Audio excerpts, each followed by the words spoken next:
A quorum being present, the Committee on Foreign Affairs will come to order. I'd ask everybody to rise. Join me in reciting the Pledge of Allegiance. I pledge allegiance to the flag of the United States of America and to the republic for which it stands, one nation, under God, indivisible, with liberty and justice for all.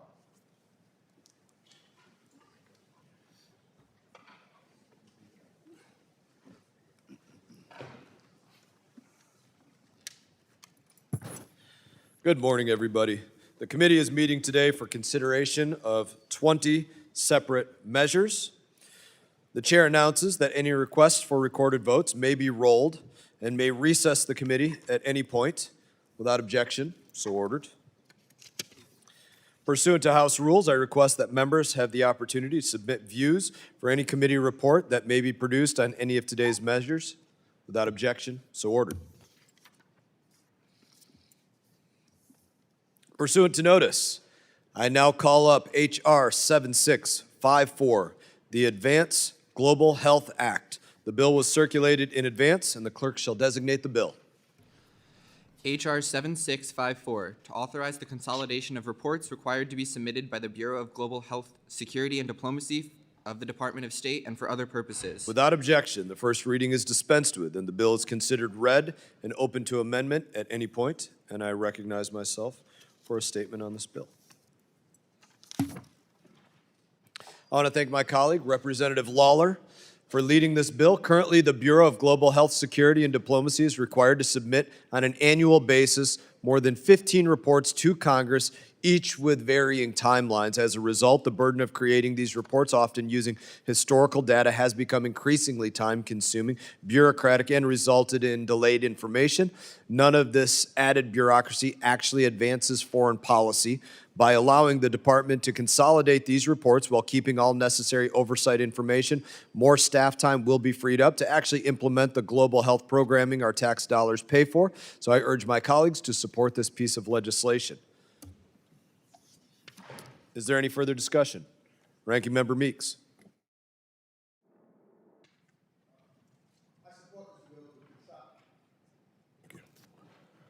I support this bill to consolidate global health reporting to Congress, and I thank Representative Lawler and Jayapal for their work on it. Over the years, we've passed multiple pieces of legislation that require progress reports to Congress on topics such as combating HIV/AIDS and malaria, our preparedness to fight global disease outbreaks, and programs to prevent and treat global malnutrition. There are multiple annual reports for PEPFAR alone. This bill would consolidate those reports into one annual submission from the State Department without losing any of the content required by law. This will streamline congressional oversight and allow us to better process the information needed to inform our future policies. And I yield back the balance of my time. Is there any further discussion? Representative Lawler. Thank you, Mr. Chairman. The State Department's global health programs are a priority. Our projects are not solely a testament to the leadership and generosity of the American people. They are programs that ensure America stays safe from health threats abroad. Because of the United States, we have made significant strides to end the HIV/AIDS epidemic, develop malaria vaccines, deliver nutrition aid, including ready-to-use therapeutic food, and ensure expeditious and effective responses to international infectious disease outbreaks. Under President Trump's leadership, the rollout of the breakthrough HIV PrEP treatment has made drastic strides forward in ending mother-to-child transmission of HIV across the African continent. And beginning soon, we will see a similar rollout of a new spatial malaria prevention tool developed by an American company. Currently, and in support of all these programs, the Department of State's Bureau of Global Health Security and Diplomacy is required to produce a variety of reports to Congress. While the key information needed to do this oversight will continue to be provided, the current structure means the department pulls the same data multiple times on varied timelines throughout the year, needlessly delaying information to Congress. This redundancy creates unnecessary administrative burden, slows down delivery, and makes it harder for Congress to fully evaluate the information in a timely way. And that's why I introduced the Advanced Global Health Act with my colleague, Representative Jayapal. This bill consolidates these reporting requirements into one comprehensive, searchable annual report. It preserves the intent of this reporting but reduces the duplication we're seeing today. I want to thank Chairman Mast for bringing this bill before the committee and thank Ranking Member Meeks for his support. I appreciate the chance to work with all of my colleagues to advance U.S. global health programs, and I urge everyone to support this legislation. I yield the balance of my time. Is there any further discussion? Representative Jayapal. Thank you so much, Mr. Chairman. I want to thank my colleague, Representative Mike Lawler, for his partnership in introducing the bipartisan Advanced Global Health Act with me to streamline global health reporting requirements. The Advanced Global Health Act is straightforward bipartisan policy. It consolidates multiple overlapping reports from the State Department's Bureau of Global Health Security and Diplomacy into one comprehensive, searchable annual report. Under current law, the department is required to produce a multitude of separate reports, meaning data can be duplicative, scattered across various documents, and submitted at different times. Inconsistent reporting deadlines based on when individual bills were enacted means it's difficult to consistently track due dates for reports and to hold departments and agencies accountable for late or missing information. This bill would streamline recurring reports into one document that is delivered on a predictable timeline and contains easily searchable information that can be compared year to year. This effort to streamline reporting requirements will help enhance Congress's ability to conduct oversight on the status and effectiveness of the global health projects we fund. The issue of global health is personal to me. Before coming to Congress, I worked for a Seattle-based global health and development organization for many years, focusing on reproductive health. And through this work, I've seen firsthand how effective our foreign assistance dollars can be in improving health outcomes abroad. Our global health funding has saved millions of lives in the past decades and, importantly, protects the health of Americans here at home. During the COVID-19 pandemic, we were painfully reminded that diseases know no borders. An outbreak in one part of the world can easily reach our shores and overwhelm our health systems, disrupt supply chains, and take the lives of Americans. Investments in global health are more than just acts of charity. They are investments in Americans' safety, stability, and leadership. When we talk about global health, we're talking about vaccination and monitoring campaigns that stop outbreaks before they spread, maternal health services that protect mothers and infants, and funding to strengthen the health systems that allow communities to thrive economically and socially. Many of us have raised concerns about the long-term consequences of reductions on public health and our national security. And I'm grateful that congressional appropriators have kept much of our global health funding intact in the fiscal year 26 appropriations bills, and I plan to work with my colleagues to ensure that these funds are spent in line with congressional intent. But regardless of where any of us stood on the debates about the value of global health funding, we should all agree that when Congress allocates funds, they must be used effectively and transparently for the purposes that we authorized. We need to know where programs are operating and what outcomes are being achieved. And we need that information on a predictable basis so we can legislate responsibly. This bipartisan bill preserves the intent of every existing reporting requirement while reducing duplication and increasing efficiency. It ensures that Congress receives clear, consolidated, and accessible information. I thank my colleague, Mr. Lawler, and I urge my colleagues on both sides of the aisle to vote yes on H.R. 7654, the Advanced Global Health Act. I yield back. Representative yields back. Before we move to further discussion, I want to welcome Representative Max Miller to the committee. You are recognized for a 5-minute speech. Just kidding, you are not. You're not recognized for. Yeah, you actually thought we were going to give you a 5-minute speech to welcome you. No, but we are happy to have you. So we're very glad to have you. You're a fine addition, and so yeah. If you want to be recognized on the bill, you can give your 5-minute speech then. So okay, got it. Is there any further discussion on the bill? Representative Miller? No? Going once? Okay. All right. There being no further discussion of the bill, the committee will move to consideration of amendments. Does any member wish to offer an amendment? There being no further amendments, I move that the committee report H.R. 7654 as amended to the House with a favorable recommendation. All those in favor signify by saying aye. Aye. All those opposed signify by saying no. Opinion of the chair, the ayes have it, and the Chairman, motion. I request a roll call You vote. may. The motion is agreed to. A recorded vote has been requested. Pursuant to the chair's previous announcement, this vote will be postponed. Thank you. Pursuant to notice, I now call up H.R. 7642, the Guide Act. The bill was circulated in advance, and the clerk shall designate the bill. H.R. 7642, to authorize the recruitment and retention of specialized disaster assistance professionals by the Department of State. Be it Without enacted- objection, the first reading is dispensed with, and the bill is considered read and open to amendment at any point. Without objection, the Kim Amendment, in the nature of a substitute, circulated to members in advance, shall be considered as read and will be treated as the original text for purpose of the amendment. I now recognize myself for 5 minutes. I want to thank my colleague, Representative Kim, for bringing the Generating Utility Through International Disaster Expertise Act, or the GUIDE Act, forward. When disaster strikes overseas, the United States needs more than just good intentions to assist. We need trained professionals who can operate in difficult environments and manage resources responsibly. If we're going to deliver American aid, we must have the right experts in place to move quickly and efficiently. The GUIDE Act authorizes the State Department to recruit, train, retain specialized disaster assistance professionals within the Bureau of Disaster and Humanitarian Response. And this bill ensures before providing assistance, we know there are significant unmet needs, that the recipient country is willing to work with us, and that we can meaningfully alleviate mass suffering, and that the response advances U.S. foreign policy interests. Assistance should be strategic, not automatic. When we act wisely, we save lives while strengthening American leadership, and I would urge all of my colleagues to support this bill. Do any other members seek recognition? Ranking Member Meeks. I support this bill, which strengthens the United States' ability to respond to natural disasters and other humanitarian crises overseas. For decades, the U.S. Agency for International Development, known as USAID, housed a dedicated cohort of disaster assistance professionals who saved tens of millions of lives around the world.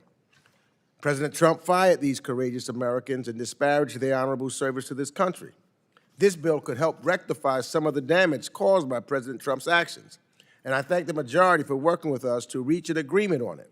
It encourages the Department of State to fill critical staffing gaps that are impeding the U.S. government from quickly deploying life-saving assistance to address famine, floods, and other disasters.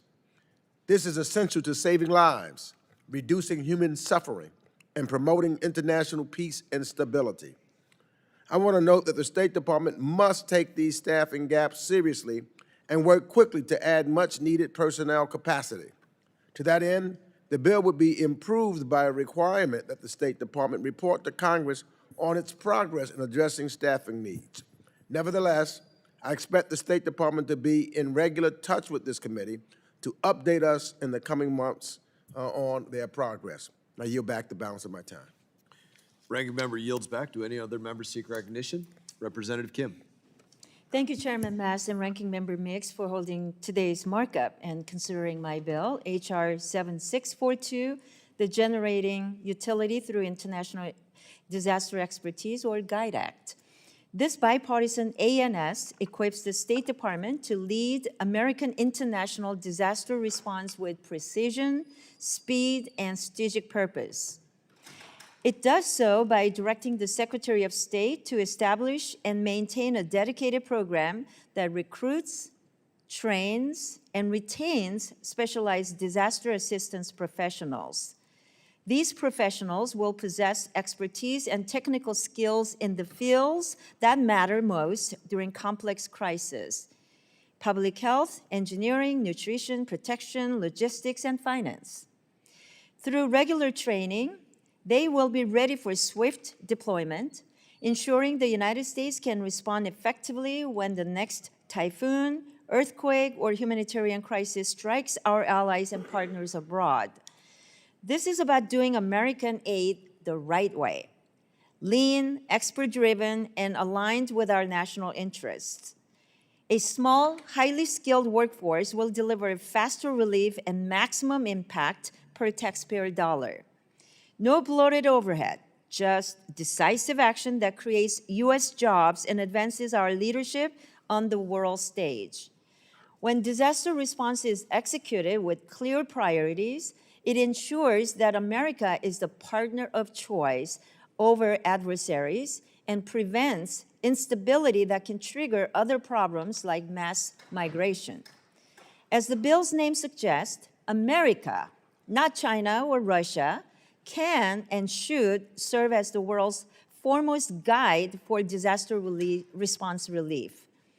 This legislation will strengthen the State Department's capacity to lead strategically in humanitarian crisis, which builds goodwill with our allies and advances our interests without promoting dependency. I urge my colleagues to support the GUIDE Act, and I yield back. Representative yields back. Do any other members seek recognition? Seeing no further discussion of the bill, the committee will move to consideration of amendments. Does any member wish to offer an amendment? There being no further amendments, I move that the committee report H.R. 7642 as amended to the House with a favorable... Chairman, may I ask for a recorded vote? In a moment, you can. We have to vote on it by voice first, but in a moment, you can, yeah. You and Max Miller, you're dying to get out there. All right. I move that the committee report H.R. 7642 as amended to the House with a favorable recommendation. All those in favor signify by saying aye. Aye. All those opposed signify by saying no. In the opinion of the chair, the ayes have it, and the motion is agreed to. You're up. Now ask for a recorded vote. A roll call vote has been requested. Pursuant to the chair's previous announcement, this vote will be postponed.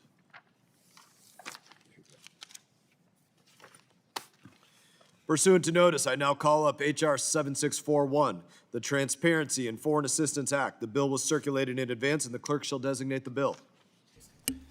H.R. 7641, to provide for a pilot program to require congressional notification of additional information for certain foreign assistance programs. Without objection, the first reading is dispensed with, and the bill is considered read and open to amendment at any point. I recognize myself for 5 minutes. I want to thank my colleague, Representative Lawler, and Representative Jacobs for leading this bill to strengthen congressional oversight of foreign assistance. The current congressional notification process for foreign assistance programs has become cumbersome and inefficient. The bill provides direction to the State Department to effectively streamline information Congress needs to ensure appropriate oversight on behalf of the American people. This legislation does not add additional bureaucratic red tape, but clarifies how the department should share the information it is already providing. While this pilot program only applies to the Bureau of Counterterrorism and the Bureau of African Affairs, I would look forward to working with my colleagues to expand this process across the entire State Department in the future. I urge my colleagues to support this common sense bill, and I now ask, is there any further discussion? Ranking Member Meeks. I too support this bill to create a pilot program to receive more detailed information and congressional notifications from the Department of State. It is important that we have a clear understanding of how the State Department plans to program funds appropriated by Congress. This legislation would apply to the Africa and Counterterrorism Bureaus and require them to provide greater clarity and specific details on foreign assistance awards within their purviews. This information can contribute to stronger congressional oversight, and I welcome a pilot program to explore how best to provide additional transparency to Congress and how our foreign assistance dollars are being spent. And I yield back the balance of my time. Ranking Member yields back. Is there any further discussion? Representative Lawler. Thank you, Mr. Chairman. Right now, when the State Department spends money appropriated by Congress, they are required to provide congressional notification. However, the way these notifications currently operate, the information doesn't show a full picture, lacking the detail necessary for effective oversight. That forces unnecessary back and forth, with Congress requesting clarification from state. This also delays implementation and makes it harder for Congress to ensure taxpayer dollars are being used strategically and responsibly. My bill fixes this standard. It creates a pilot program to require the State Department to share more information with Congress. This is data they already have and will be sent to Congress in a standardized and usable format. This improves transparency, reduces bureaucratic friction, and helps Congress make better, faster decisions about foreign assistance and security assistance programs. It has been great to work with my Democratic colleague, Congresswoman Jacobs, on this legislation, and I thank you, Chairman Mast, for bringing this bill to markup and the ranking member for supporting it. I urge all of my colleagues to support this, and I yield the remainder of my time. Is there any further discussion? Representative Jacobs. Thank you, Mr. Chairman. I'm proud to co-lead this legislation with my friend Congressman Mike Lawler. This bill is simple. It requires more information and transparency around foreign assistance programs implemented by the African Affairs Bureau and the Counterterrorism Office so that Congress can do better oversight of our foreign assistance dollars. This will ensure that Congress understands the objectives of each program, how the department is consulting with our ambassadors, and how we plan to ensure success with our aid dollars. This is a common sense bipartisan bill that I urge my colleagues to support. Thank you. All right. Is there any further discussion? Representative Kim. Thank you, Chairman. I rise to offer this amendment to H.R. 7641, the Transparency in Foreign Assistance Act. The underlying bill requires a congressional notification for new and existing foreign assistance programs under the Bureaus of African Affairs and Counterterrorism. The concept of the congressional notification is good, and the list of required elements of the CN is comprehensive. This amendment simply requires within the congressional notification, quote, a description of how meeting the program's intended objectives will protect the core national interests of the United States, end quote. This addition aligns with the intent of Representative Lawler's bill and with President Trump's national security strategy, which states that the purpose of foreign policy is the protection of core national interests. I urge my colleagues to support this amendment, and I yield back. Is there any further discussion of the bill? There being no further discussion, the committee will move to consideration of amendments. Does any member wish to offer an amendment? There being no further amendments, I move that the committee report H.R. 7641.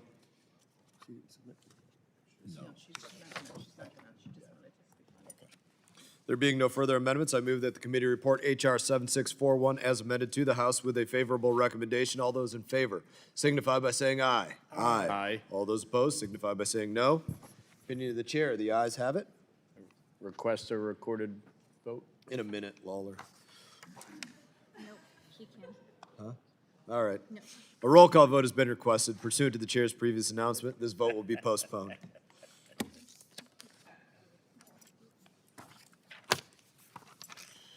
Pursuant to notice, I now call up. You have any more bills, Lawler?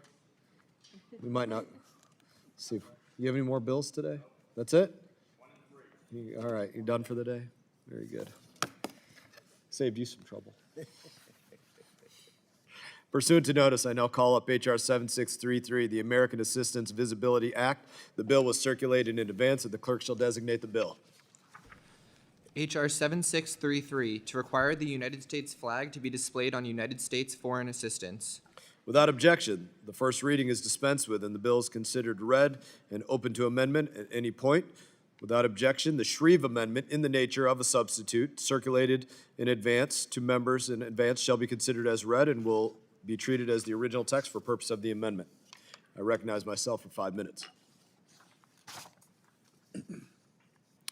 I want to thank my colleague, Representative H.Res, for introducing this important piece of legislation and for recognizing something simple but powerful. When the American people provide assistance overseas, it should be clear to the world that it comes from the United States. It's just common sense. The American Assistance Visibility Act ensures that the American flag is prominently displayed on all U.S. foreign assistance. Too often, we send billions of dollars abroad with little to no visible acknowledgement that it came from the United States, while our taxpayers foot the bill. The host country communities sometimes never know it's paid for by the American taxpayer. At the end of the day, this is about accountability and transparency. When America shows up to help, the world should know it. And when taxpayers back home look at our foreign assistance, they should know that their country stands behind it. I urge my colleagues to support this bill. I thank you, Representative H.Res, for your work on it. Do any other members seek recognition? Ranking Member Meeks. Foreign assistance is one of our most important tools for addressing problems and projecting Americans' soft power around the world. The branding we use, for example, on bags of food assistance, on schools we help build, on materials we distribute at U.S.-funded training sessions, demonstrates America's generosity and makes clear that the United States shows up for our partners and those in need. This is a long-standing bipartisan measure we must continue to send now more than ever. This bill will help ensure we can communicate our American generosity and credibility by using the U.S. flag as the primary brand for our foreign assistance. It allows for co-branding when appropriate for projects we support with other donors and provides for necessary exceptions when needed to ensure the safety of our implementing partners and beneficiaries. It is important that the United States continue to show up globally, and we can reinforce that message by branding our assistance in a clear and consistent manner. This is not about individual U.S. officials or agencies getting credit. This is about promoting America's reputation and leadership around the world. And I look forward to supporting this bill. And I yield back the balance of my time. Ranking member yields back. Is there any further discussion? Mr. Chairman, Representative Shreve. I do seek recognition. Thank you. Thank you, Mr. Chairman and Ranking Member Meeks. The United States is a generous nation. Every day, American assistance reaches people around the globe. Our support strengthens our relationships with allies, our partnerships, and advances American interests. But we're operating in an ever more competitive world. China, Russia, and other adversaries are eager to exploit confusion and claim influence they did not earn. That's why our foreign assistance must be tied to our national interest. It should promote stability, strengthen partners, and clearly reflect who provided it.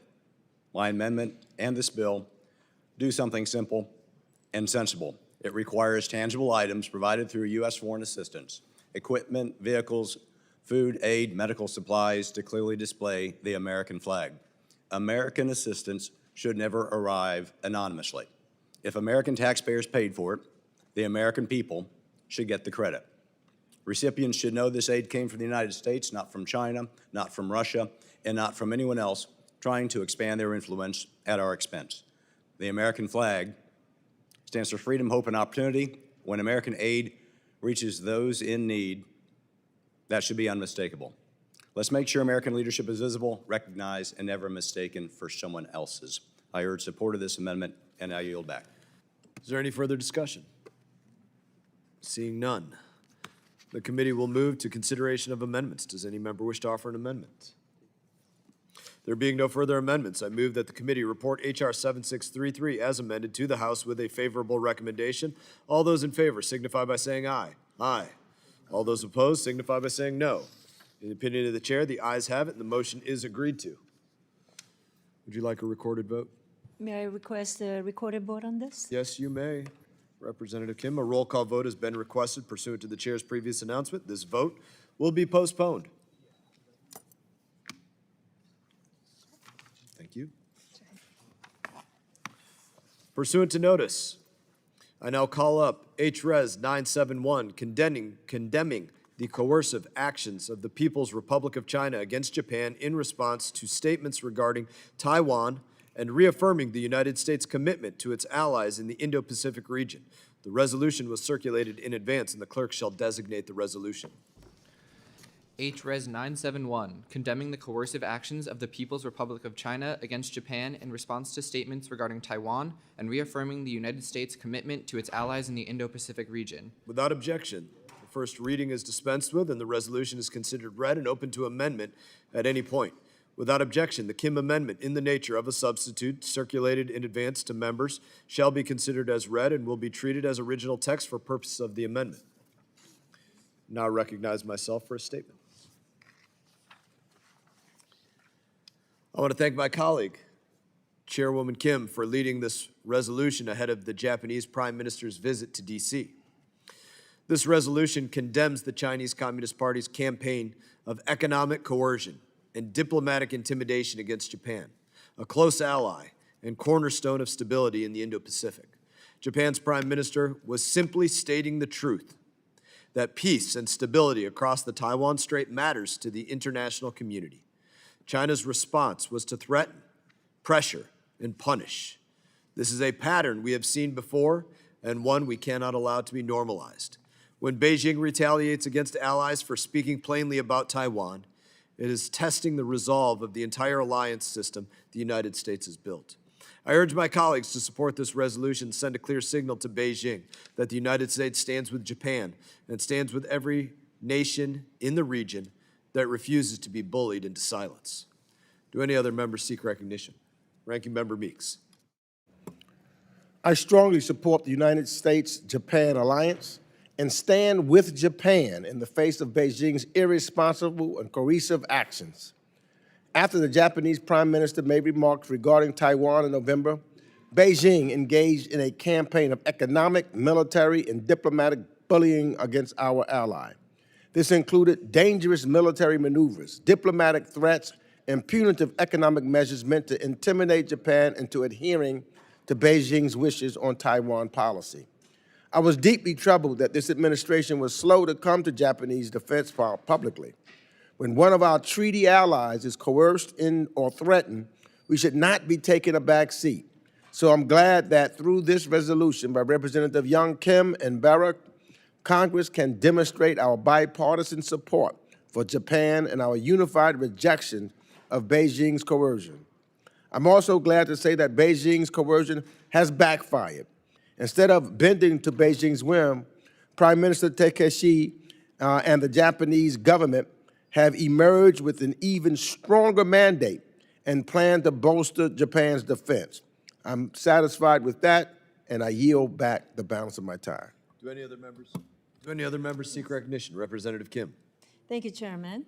I strongly support House Resolution 971, which condemns the People's Republic of China's coercive actions against Japan and reaffirms the United States' ironclad commitment to one of our most vital treaty allies.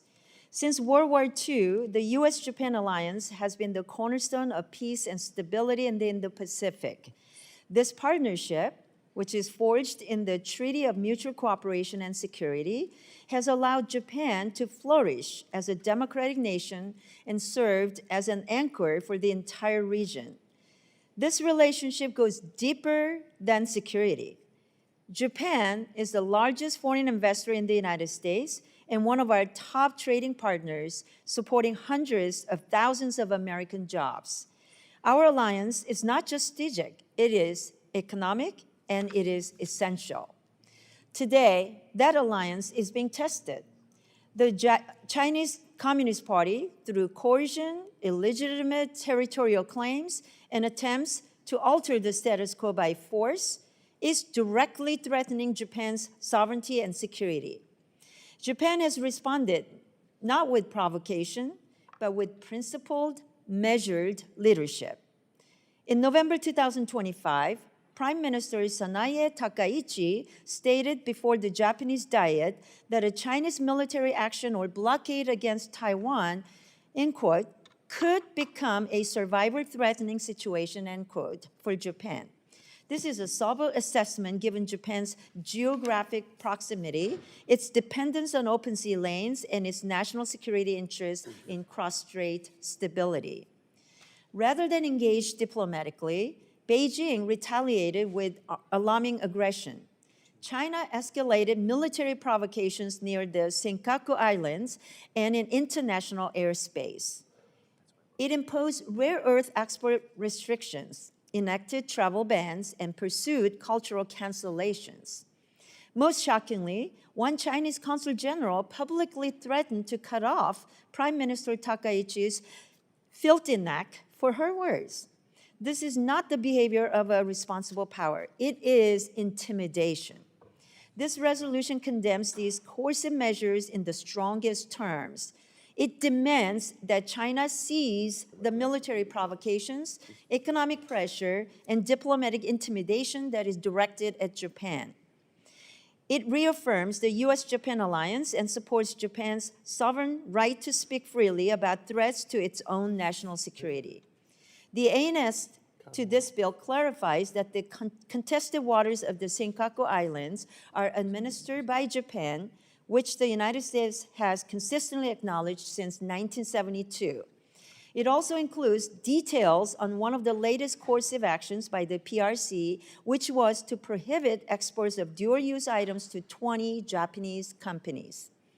President Trump and Prime Minister Takaichi just held a successful summit at the White House last week, which further solidified the U.S.-Japan alliance. This resolution sends a very clear, unified message from the United States Congress. We stand with Japan.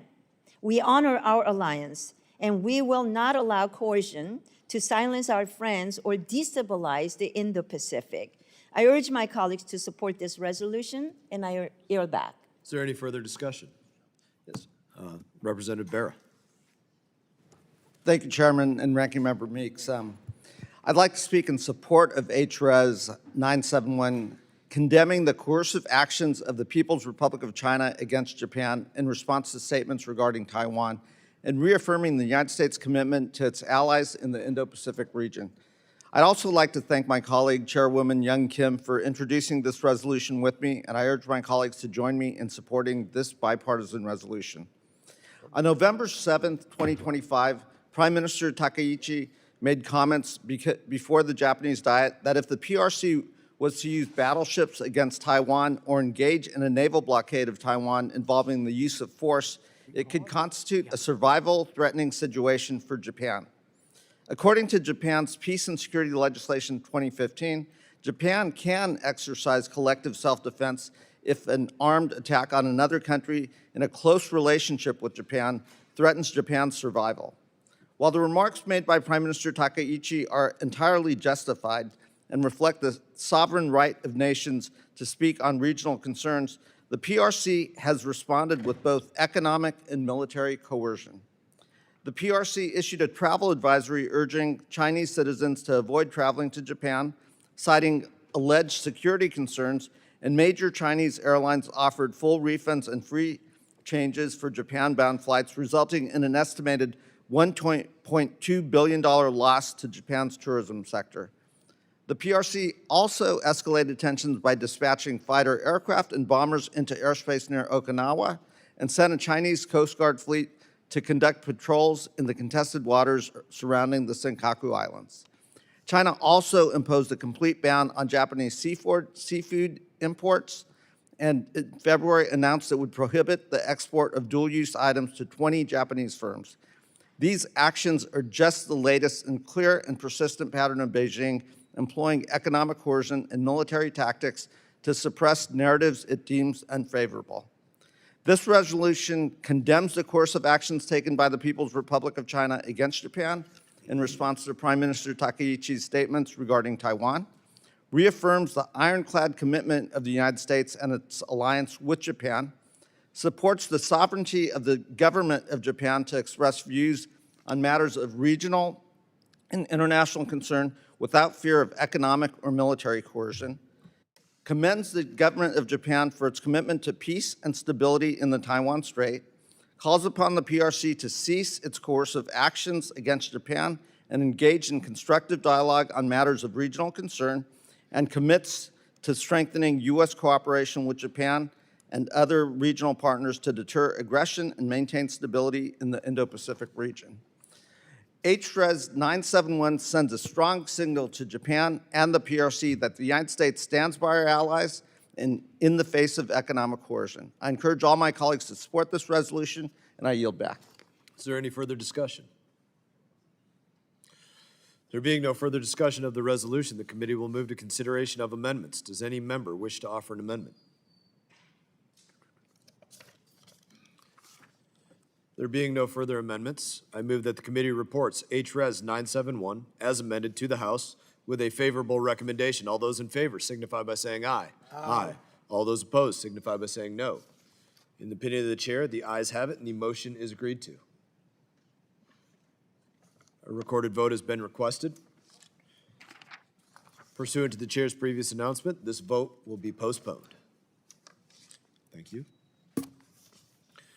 Pursuant to notice, I now call up H.R. 1744, the United States Commission on International Religious Freedom Reauthorization Act of 2025. The bill was circulated in advance, and the clerk shall designate the bill. H.R. 1744, to extend and authorize annual appropriations for the United States Commission on International Religious Freedom through fiscal year 2028. Without objection, the first reading is dispensed with, and the bill is considered read and open to amendment at any point. And I recognize myself for a few minutes to speak on this bill. I want to thank Congressman Chris Smith for leading this bill, as well as Congressman Sherman, the minority co-lead. This bill reauthorizes the United States Commission on International Religious Freedom, or USCIRF, as many call it, for 2 years until September 30, 2028. It is in our DNA to stand for religious freedom and against religious persecution, no matter where it occurs. And we should be proud of the work USCIRF does to protect religious freedom throughout the globe, but we still need to have oversight on its programs. Ever since USCIRF was created in 1998, regular authorizations have given this committee the chance to review its work and reform its operations instead of putting taxpayer spending on autopilot. This bill reinforces these reviews, and I urge my colleagues to support it. Is there any further discussion? Ranking Member Meeks. I support this bill to reauthorize the United States Commission on International Religious Freedom, or USCIRF, through fiscal year 2028. Since its establishment 28 years ago, USCIRF has served as an independent, bipartisan watchdog monitoring conditions on the ground and providing policy recommendations to Congress and the administration. Its work reinforces the principles reflected in Article 18 of the Universal Declaration of Human Rights and helps ensure that our advocacy for religious freedom is consistent, credible, and universal. True religious liberty cannot mean protection for only a favored few. Selective advocacy undermines both the legitimacy and the effectiveness of our efforts. A consistent defense of freedom of thought, conscience, religion, and belief or non-belief strengthens our voice globally and advances global stability, security, and prosperity. When individuals are free to follow their conscience, they are better able to speak freely, assemble peacefully, and participate fully in civic life. When government suppresses religious belief, broader repression often follows. In many parts of the world, severe restrictions on religion are an early warning sign of authoritarian consolidation and instability. And it's for these reasons we need to reauthorize this commission so they can continue to do their good work. And I yield back the balance of my time. Ranking Member yields back. Is there any further discussion? Chairman. Representative Smith. Thank you. The author. First of all, Mr. Chairman, thank you for bringing this bill to the committee and then to the floor. Thank you for your strong support for it, and I thank Mr. Meeks as well, the ranking member. This is one of those issues that we truly rally around. The commission itself is made up of 9 members picked by the leadership of the House and Senate, both sides of the aisle, and the president, and it has proven to be an extraordinarily valuable tool. They put out a report every year, country by country analysis on religious freedom or the lack thereof. And when they do it, the State Department Office of Religious Freedom listens. It provides them a guide. It helps us in a very, very real way to know what's happening. I always encourage members when they travel to any country, read the narrative on the country you're traveling to and get a really good insight as to what that country's leadership is doing, either on the repressive side or in terms of promoting and the flourishing of religious freedom. This is a 2-year reauthorization. We do have an amendment that will add a couple of months to it for technical reasons, and I think that will help the bill. And I just would point out that and I've chaired more than 50 hearings on religious freedom, way more than 50 over the years.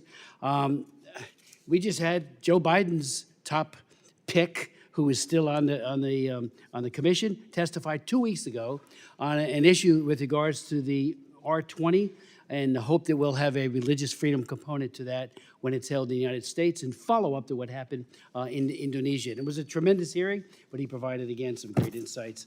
I am the author of the Frank Wolf International Religious Freedom Act reauthorization, and we added entities of particular concern, and again, not just countries, but entities.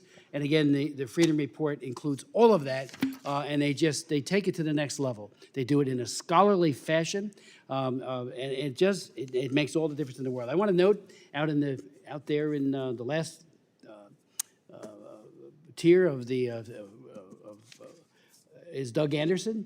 Doug Anderson was our general counsel, and when we did the original 1998 International Religious Freedom, and it was a hard bill to get passed. I held all the hearings on it. Frank Wolf was brilliant in promoting that tremendous bill, but Doug, thank you for your great work. It was just extraordinary.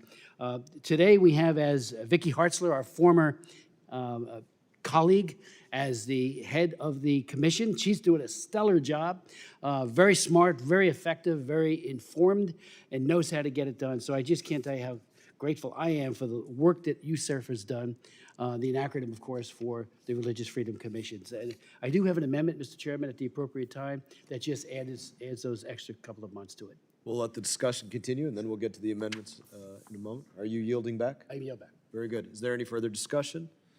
Representative Jackson.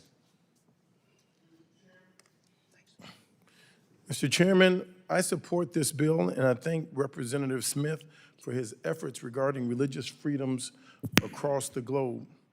That said, as we discuss USERF, an independent agency that monitors religious freedom worldwide and advises the government on policy actions to protect this fundamental right, I would be remiss if I did not mention the hypocrisy of my colleagues who perpetuate this type of vile degradation at home. If we have open and freedom of religion abroad, we should also be more tolerant at home.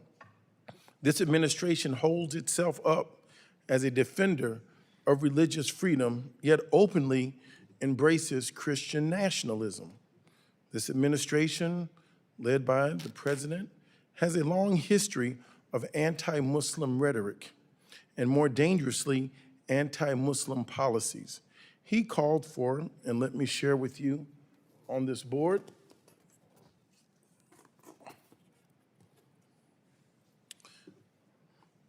he has called for total and complete shutdown of Muslims entering the United States during his first presidential campaign. And a version of his quote-unquote Muslim ban, close quote, remains in effect. He says, quote, "I think Islam hates us." Trump presides over a party remade in his image. His allies in this very Congress are embracing Islamophobia and trampling on our constitutional right to do a separation of church and states. Several Republican politicians have made horrifying statements in recent months, and they are going unchecked, unchallenged, and not corrected. Their moral depravity is on full display when they say things like, and I've spared our colleagues what I consider the personal embarrassment of putting their names beside these statements. The enemy is made inside the gates. This was said in New York. How many Americans have to get Allahu Akbar before we get to realize Islam is a problem? Muslims do not belong in American society. Texans shouldn't go to the mall and feel like they're in Pakistan. Mass Islamic migration is killing the America as we know. We need more Islamophobia, not less. These are statements that our colleagues have said that go unchecked. Sadly, I could go on, but I must say plainly, Americans who practice Islam are just as American as anyone else. The world needs leadership rooted in shared humanity, and I implore my colleagues to call out this hate for what it is and when they see it. All people of all faiths who make up the diverse tapestry of our nation deserve to be treated with respect and dignity. We must strongly condemn Islamophobia, anti-Semitism, Christian nationalism, and all religious bigotry. Mr. Chairman, I yield back. Representative yields back. Any further discussion? Representative Fine. Well, thank you, Mr. Chairman. I have a few comments. I think I'd start with saying that in a time where religious practice is under threat around the world, I think a commission like this is even more important. To give you a sense of just a few examples, in Nigeria, Christians have been persecuted by Muslims and been forced to stop, in many cases, practicing their religion. In the UK, just a couple of days ago, Jews were also attacked for practicing their religion by the same group. And I would talk about, we want to hear about, the concerns about Islamophobia, which I'll get to in a minute, but I just want to give you some examples of why this is important. In Saudi Arabia, the public practice of any religion other than Islam is illegal. In Maldives, the constitution establishes Islam as the state religion, and only Muslims can be citizens. In Yemen, public practice of non-Islamic religions is banned. In Somalia, the provisional constitution and societal norms only recognize Islam. And I could give many, many, many other examples of that, where there are very few Muslim majority countries in this world that allow open practice of other religions other than Islam. And it is why I have said that I object to the term Islamophobia. It is interesting that we live in a world where racism means you're against a race. And that is a bad thing. It is. Sexism is when you're against a sex, and that is a bad thing. Anti-Semitism is when you're against Jews. That is a bad thing. I could give 10 other examples. But why, when crafting language, would the word dealing with Islam not be anti-Islam or anti-Muslim or some other word? Why use the word Islamophobia? There's nothing when you deconstruct that word. I'm a student of language. There's nothing when you deconstruct that word that is about being anti-anything. The word deconstructed is Islam and phobia, Islam and fear, irrational fear, it is pointed out. And the reason the word is objectionable is because it attempts to conflate something that we should all oppose, which is discrimination, with something none of us should oppose, which is questioning and criticism and asking questions. And I believe this word was constructed in order to conflate this stopping of discrimination with stopping the questioning, to say that it is discrimination to ask questions, to say that it is discrimination to live in fear.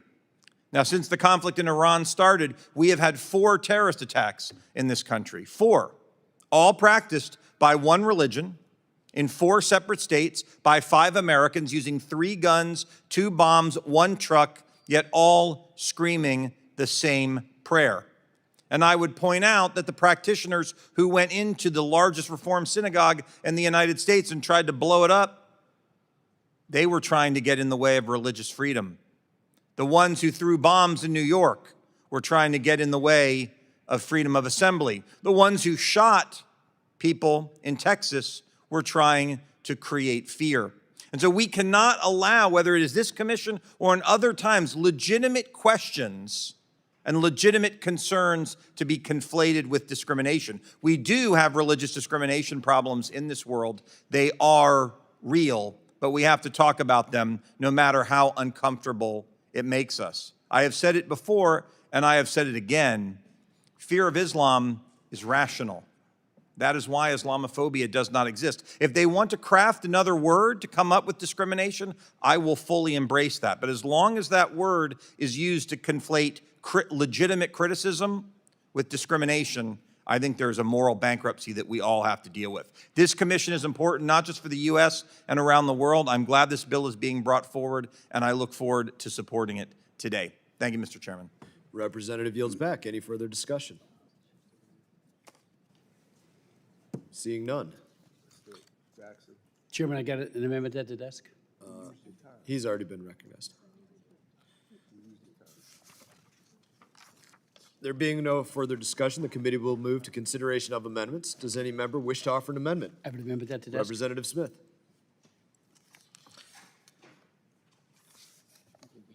The clerk shall distribute the amendment.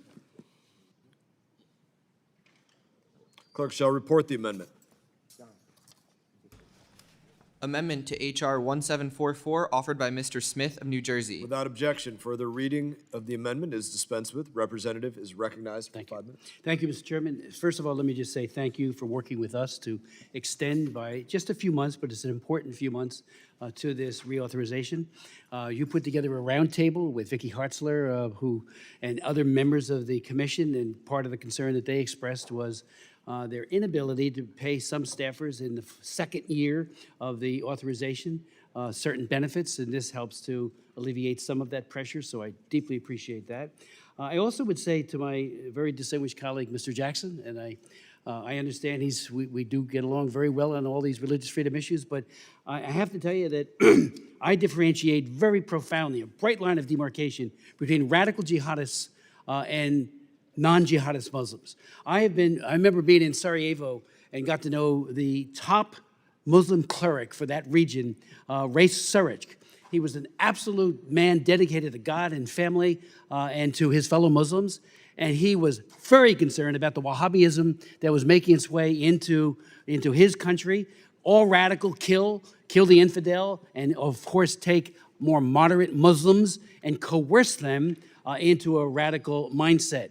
I believe that Hamas commits child abuse on an order that is unthinkable, not just what they do to kill people, Jews and Christians. October 7th was a further manifestation of that. But they also commit child abuse against Palestinians. They turn little kids into child soldiers filled to overflowing with hate. And that is child abuse. The Palestinian children deserve better. I've read the Hamas Charter several times. I read it on the floor of the House during one of our debates, parts of it. And it is filled to overflowing with kill, kill, kill. One of my favorite way back when I was a kid was South Pacific. And there's a song in that where you've got to be taught. And you've got to be taught to hate. You've got to be taught to be prejudiced. And that's exactly what these radical jihadists do. That's what Boko Haram does. When they hijack kids, when they kidnap children, as they did with the Chibok girls and others, right away they begin this very aggressive effort to turn them into radical Islamists. They do it with Christians, although lesser, they did it with Muslims as well. We got to say the Muslim faith is one of the great faiths of the world. Protect it and protect it. So I'm against jihadists. I'm not against the Muslims, and we need to be very, very clear. There's that line, like I said, of demarcation between the two. So I was in a number of places in Nigeria, and I've been pushing, and finally we got CPC designation there from President Trump. I was shocked that President Biden reversed it without any real criteria.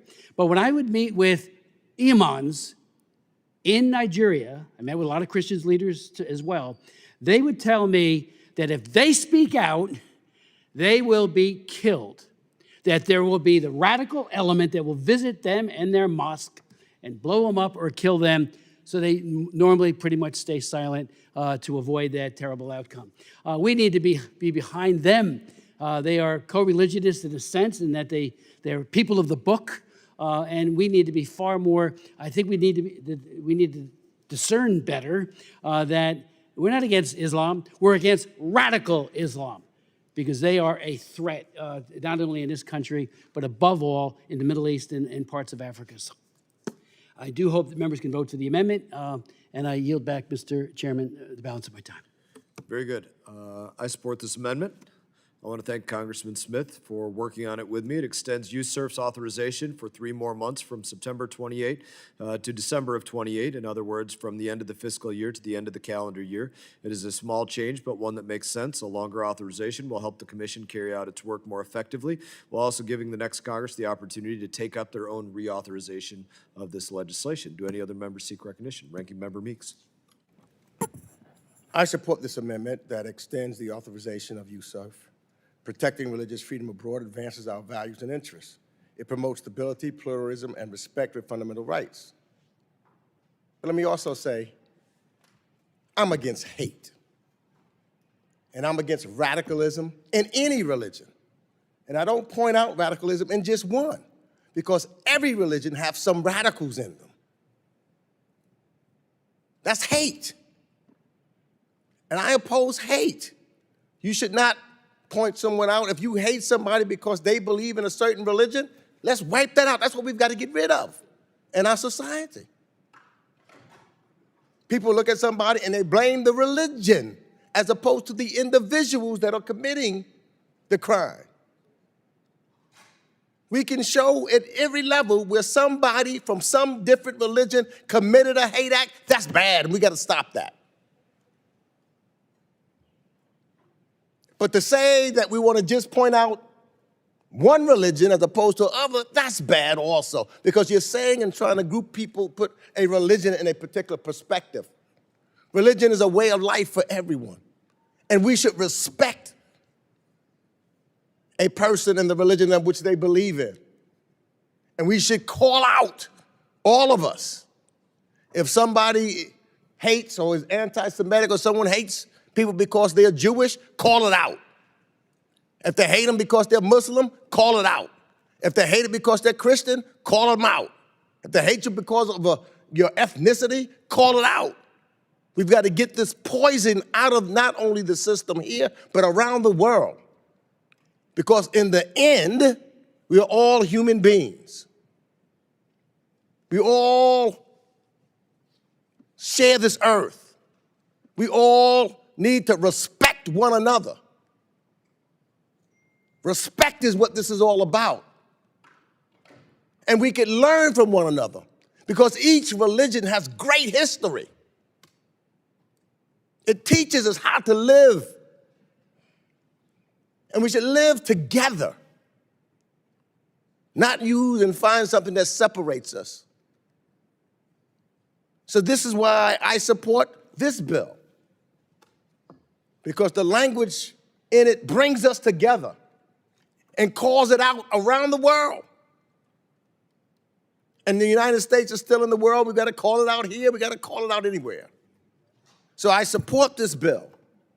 I'm against hate. And I will stand up against anybody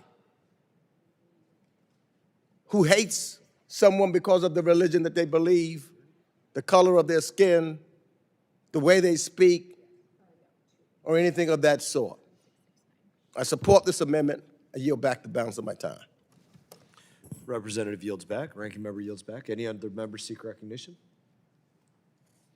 Seeing none. I will have some comments on that, but I think I'll reserve them for a later amendment, later bill, later amendment. In that, there being no further discussion, the question now occurs on the amendment offered by Representative Smith. All those, and I agree with this amendment, all those in favor signify by saying aye. Aye. Aye. All those opposed signify by saying no. In opinion of the chair, the ayes have it and the amendment is agreed to. Are there any further amendments?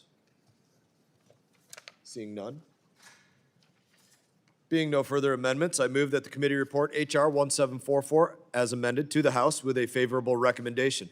All those in favor signify by saying aye. Aye. All those opposed signify by saying no. In opinion of the chair, the ayes have it and the motion is agreed to. Mr. Chairman, I ask for a recorded vote. A roll call vote has been requested pursuant to the chair's previous announcement. This vote will be postponed.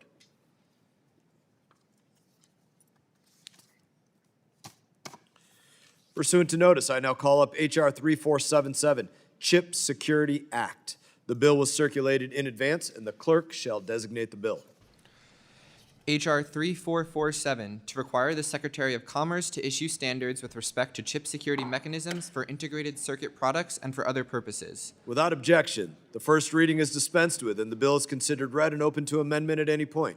Without objection, the Huizenga Amendment, in the nature of a substitute, circulated to members in advance, shall be considered as read and will be treated as original text for the purpose of the amendment.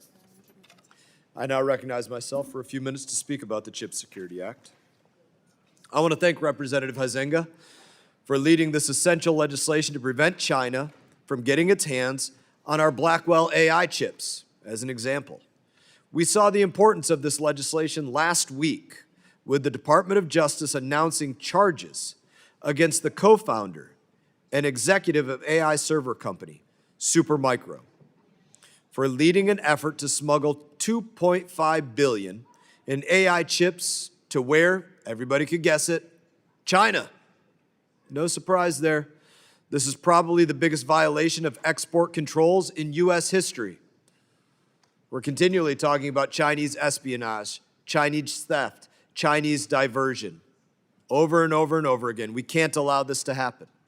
This bill requires the Department of Commerce to establish chip security mechanisms on advanced chips we export abroad to help U.S. monitor our most sensitive technology actually goes where it's supposed to go.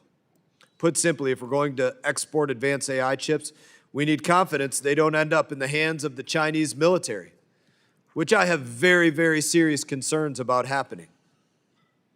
I urge my colleagues to support this piece of legislation, this very common sense piece of legislation that is related to winning the AI arms race.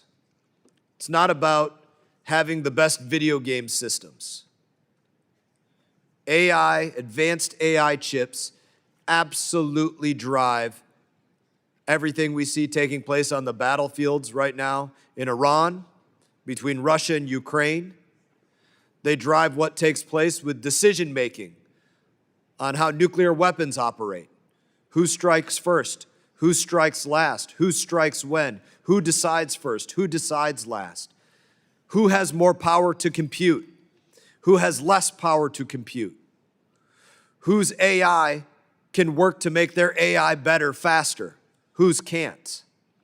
For us to give China any capability, any inroad, any advantage in this whatsoever is nonsensical. So I urge my colleagues to support this legislation about winning the AI arms race. And I now ask, is there any further discussion on the bill? Ranking Member Meeks. I support the bipartisan INS and want to thank Chairman Mast and Rep. Huizenga for working with us to reach a compromise on this provision. Rampant chip smuggling is undermining the United States' national security and our ability to win the AI race. Just last week in New York, 3 people were charged for attempting to smuggle $2.5 billion in AI chips to China. This bill would boost the ability for the United States to detect when diversion occurs, thereby helping companies improve compliance and the government improve enforcement. The negotiated bill would ensure that the chip security mechanisms that the Bureau of Industry and Security, BIS, mandates is informed by technical studies, impact assessments, and rigorous stakeholder engagement. Commerce will now first have to conduct a study and submit a report to Congress on its findings. As this bill will impact commerce in the billions of dollars and regulate an industry that is critical to the United States technology leadership, it is crucial that the administration gets it right. Frankly, I don't have faith that the Trump BIS is up for the job, and that is why I insisted that a study must precede regulations. Despite the changes we have secured, I know that the U.S. industry continues to have concerns and questions about this bill. So I urge the sponsors to continue to refine the bill after the markup. First, we should make sure that a year is sufficient time to get this right. Second, the agencies with expertise on technology studies and standards should be included in this process. That means the National Institute of Standards and Technology should be involved in the study. Third, if the study outlines any challenges or vulnerabilities with particular chip security mechanisms, BIS needs to address those concerns in its regulations. And finally, to acknowledge the contradiction, we are voting on a bill to address PRC chip smuggling while the president is selling advanced H200 chips directly to China right now. So what's the point of cracking down on smuggling if the president is going to sell chips to DeepSeek and other PRC AI companies anyway? While this bill needs a little more work, I am willing to support this bill, and I respect Mr. Huizenga and the work that he's done in this area, and I think that we work together, and we have worked, and I thank him for that as we move forward. And with that, I give back the balance of my time. Any further discussion? Representative Huizenga. Thank you, Chairman Mast, and to the ranking member. I too appreciate your willingness to work with us to find some of these solutions. And I just want to urge all my colleagues to vote in support of this, which is a strong step towards putting an end to the rampant smuggling of our crown jewel technologies. Both of you have noted, both the chairman and ranking member have noted the fact that we have seen $2.5 billion in chip smuggling just to be uncovered or at least revealed publicly over the last week. As the ranking member talked about, DOJ charged 3 people. Well, let's be specific about who those 3 people were. It was 1 Chinese national and 2 U.S. citizens that conspired to smuggle millions of dollars worth of export control chips to China through an illegal shipment scheme in Thailand. In fact, multiple investigations, reports, testimonies show that there is an unaddressed problem with the diversion of advanced chips, despite some in the industry and leading voices in the industry claiming that they're not aware of any smuggling. There's no gambling here, sir, I believe is the old quote from Casablanca. I'll explain that to the younger staff at some point later on, but good movie, says Mr. Zinke. But don't take it from me. Cybercom Commander Joshua Rudd stated this year that, quote, China is aggressively seeking to acquire advanced AI chips to accelerate its development of AI-enhanced weapons, close quote. BIS Undersecretary Jeff Kessler said last year that he worries that the smuggling efforts we do see is, quote, just the tip of the iceberg. And BIS Assistant Secretary for Export Enforcement David Peters testified last month that chip smuggling is, quote, among our top enforcement priorities, close quote. Well, let's make sure it is. And I know the House of Representatives attempted to give BIS additional resources and during our appropriations process, and unfortunately the Senate took that out. Time to reverse that as well. Well, the Chip Security Act would work towards putting a stop to this theft. The Chip Security Act enhances protections on AI chip exports by scaling up best security practices and encouraging innovative technologies. This bill directly supports the Trump administration's AI Action Plan recommendations and benefits from both administration technical assistance and industry feedback, as we did not write this in a vacuum. Moreover, the bill takes a light touch, allowing many existing secure business practices to qualify as chip security mechanisms.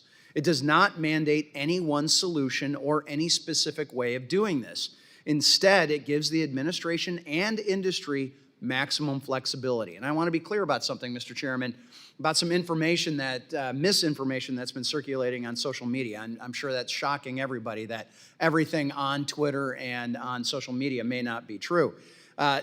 Contrary to what some of that misinformation that's been circulating is, this bill explicitly rejects putting so-called kill switches into our chips or into any chips. Additionally, the rule of construction ensures that the required chip security mechanisms do not affect the functionality of advanced chips. So I want to thank my colleagues, both Republican and Democrat, for their co-sponsoring of this bill. I want to again thank the chairman and his steadfast encouragement and support, and the ranking member for working towards a bipartisan A&S on this, as well as the many numerous advocacy organizations that support this measure in helping block foreign adversaries from smuggling American technology. And I do have to acknowledge, not all of them have the ability to be very public about it. There's a lot of intertwined business connectivity in this industry. But I can tell you with clarity and certainty that vast swaths of the industry know that this needs to happen. They know it, Mr. Chairman. We know it. And frankly, the Chinese are afraid of this. So in short, this bill will protect our technology while minimizing impact on industry. With the Chip Security Act, we can be confident that DeepSeek can never again use the black market to get AI chips that it needs to stay competitive with our great American innovators. We cannot afford to wait. And with that, I yield back. Any further discussion? There being no further discussion of the bill, the committee will move to consideration of amendments. Does any member wish to offer an amendment? There being no further amendments, I move that the committee report H.R. 3447 as amended to the House with a favorable recommendation. All those in favor signify by saying aye. Aye. All those opposed signify by saying no. Opinion of the chair. The ayes have it, and the motion is agreed to. Mr. Chairman? Yes. I'd like to request a recorded vote. A roll call vote has been requested. Pursuant to the chair's previous announcement, this vote will be postponed.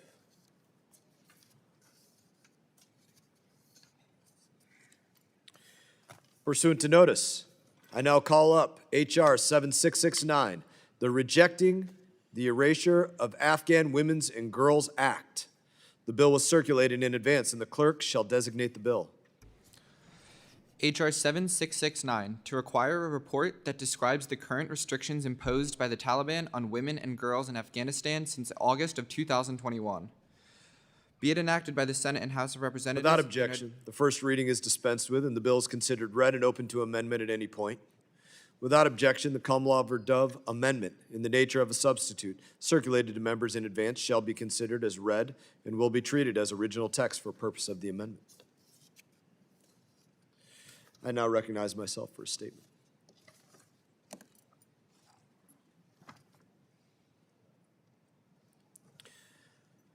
It has been more than 4 years since President Biden's disastrous withdrawal from Afghanistan, and each day that goes by has meant more and more suffering for Afghan women and girls.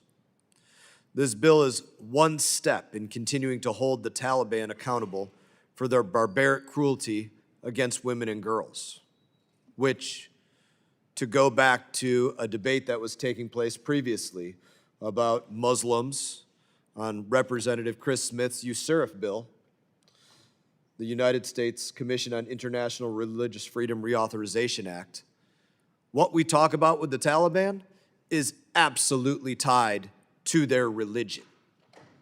No question about it. The treatment of women and girls in their country, forcing them to entirely cover themselves, not work, not get an education, 100% tied to religion. This bill is one step in continuing to hold the Taliban accountable for that barbaric cruelty against women and girls. It requires the State Department to submit a report to HFAC and SFRC on the restrictions the Taliban has placed on women and girls since the Taliban takeover of Afghanistan. It also requires the State Department to determine whether these restrictions amount to crimes against humanity, torture, or a gross violation of human rights as defined in the Foreign Assistance Act of 1961. I support this bill, and I will ask, do any other members seek recognition? Ranking Member Meeks. I support Representative Kamlaga-Dove's A&S and the amendments to it. As the ranking member of the South and Central Asia Subcommittee, she has worked tirelessly to ensure that we do not forget our Afghan allies or the women and girls and other vulnerable groups who have seen the steady erosion of their rights and their basic place in society since the Taliban's brutal takeover. The Taliban have already driven women and girls from schools and public places. In January, the Taliban published a new penal code that recognizes slavery and legitimizes violence against women. The world marked International Women's Day earlier this month, and I hope we will come together in a bipartisan way to show that human rights is still a critical part of our Afghanistan policy. Let us affirm that there are still areas of consensus on our Afghanistan policy today, and we cannot ignore the Taliban's abysmal treatment of women and girls. And let me also say, I heard the chairman say the Taliban, we just talked about them, but that's not their religion. If they're Muslims, the Ku Klux Klan right here, Christianity was part of their religion. Again, hate on both sides. If you're hating someone or doing it, no matter what your religion, if your religion is Muslim and you are a terrorist, we don't like that. And if your religion is a Christian and you're a terrorist, as the Ku Klux Klan was, we don't like that. So I want to make sure that we support, everyone supports, Rep. Kamlaga-Dove's bill and her amendments. And with that, I yield back. Ranking member yields back. Is there any further discussion? Representative Fine. Thank you, Mr. Chairman. And I want to thank my Democratic colleague for bringing this important bill forward today. We can all agree, I think, that the Taliban is an evil, brutal regime whose treatment of women and girls is despicable. We've talked about it, but they've implemented restrictions that don't let women or girls go to school beyond the age of 12. They cannot go to university. They cannot even leave their house without a male chaperone. But it is important to note that these horrific things that are done to women and girls are being done in the name of religion. This is why they do that. The Taliban believes they are called by their faith to treat women this way. And while that does not mean that all Muslims want to treat women and girls this way, we must also say that some do. And the difference between them and the Ku Klux Klan is the Ku Klux Klan ain't in power anywhere. These people are. And they not only seek that, but this is exactly what we've seen for 47 years in Iran. The same treatment of women. Women being killed because they will not cover themselves in the name of religion. Now, this legislation prevents these women from being forgotten and their treatment being accepted, as was allowed to the women of Iran. It ensures the State Department reports the Taliban's restriction, gives Congress the information it needs to take further action to protect the women and girls of Afghanistan. We must be comfortable calling evil by its name and acting in your faith to oppress women and girls is evil, and it is not wrong to say that. If we don't, there will be more Afghanistans, there will be more Irans, because make no mistake, the people who are doing it in Afghanistan don't just want to do it in Afghanistan, they want to do it to every woman and girl that lives in the entire world. And we need to stand up for it, and we need to stand up for our women and girls no matter where they are. I appreciate this bill. I'm excited to support it. And thank you, Mr. Chairman. I yield back. Do any other members seek recognition? Representative Huizenga. Yeah, sorry, I was going to say, I just simply wanted to congratulate the representative and support this. Appreciate her discussion and leadership on this, and I have my full support. I was looking your way, but I didn't see you. Didn't know if any, I was trying to be chivalrous, but I'll use my, You're I know, chivalrous. chivalrous. It's been a long day.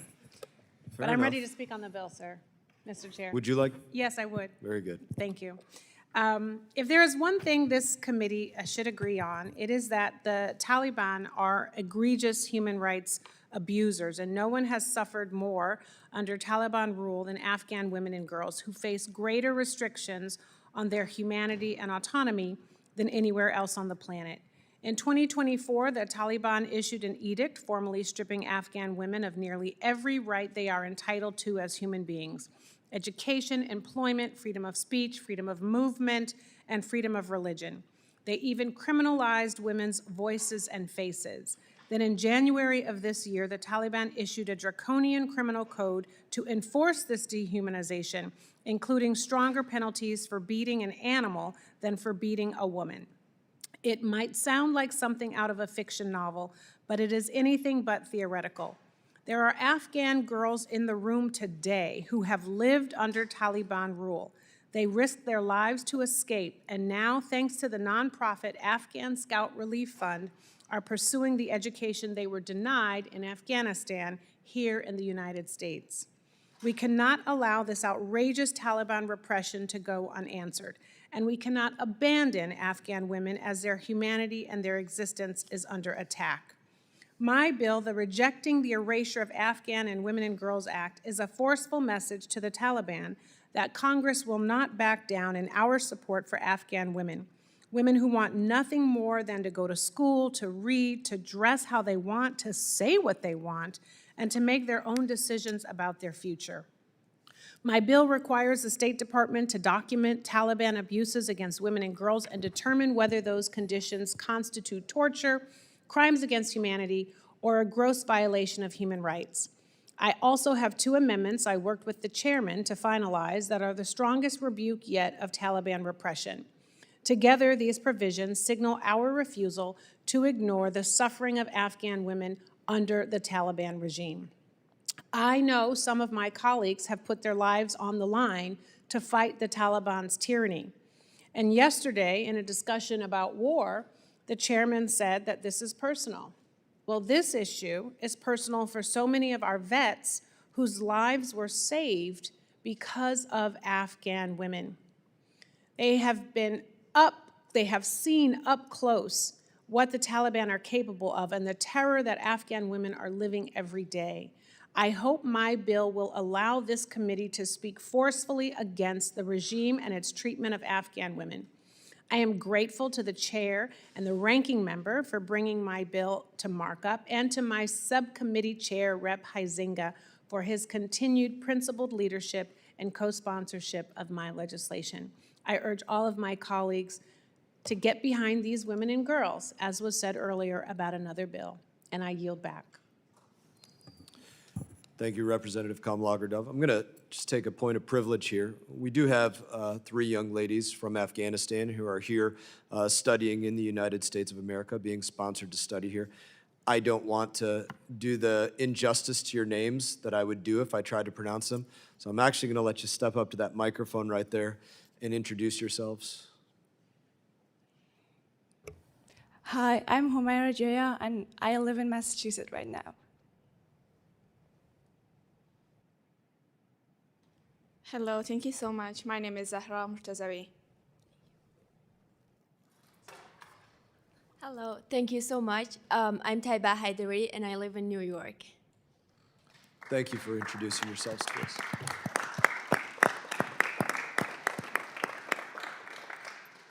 We deal with a lot of black ink on white paper, and it's important for all of us to be able to realize the human element of it that we don't always see inside of the confines of this room. So your presence here matters. The presence of others here matters.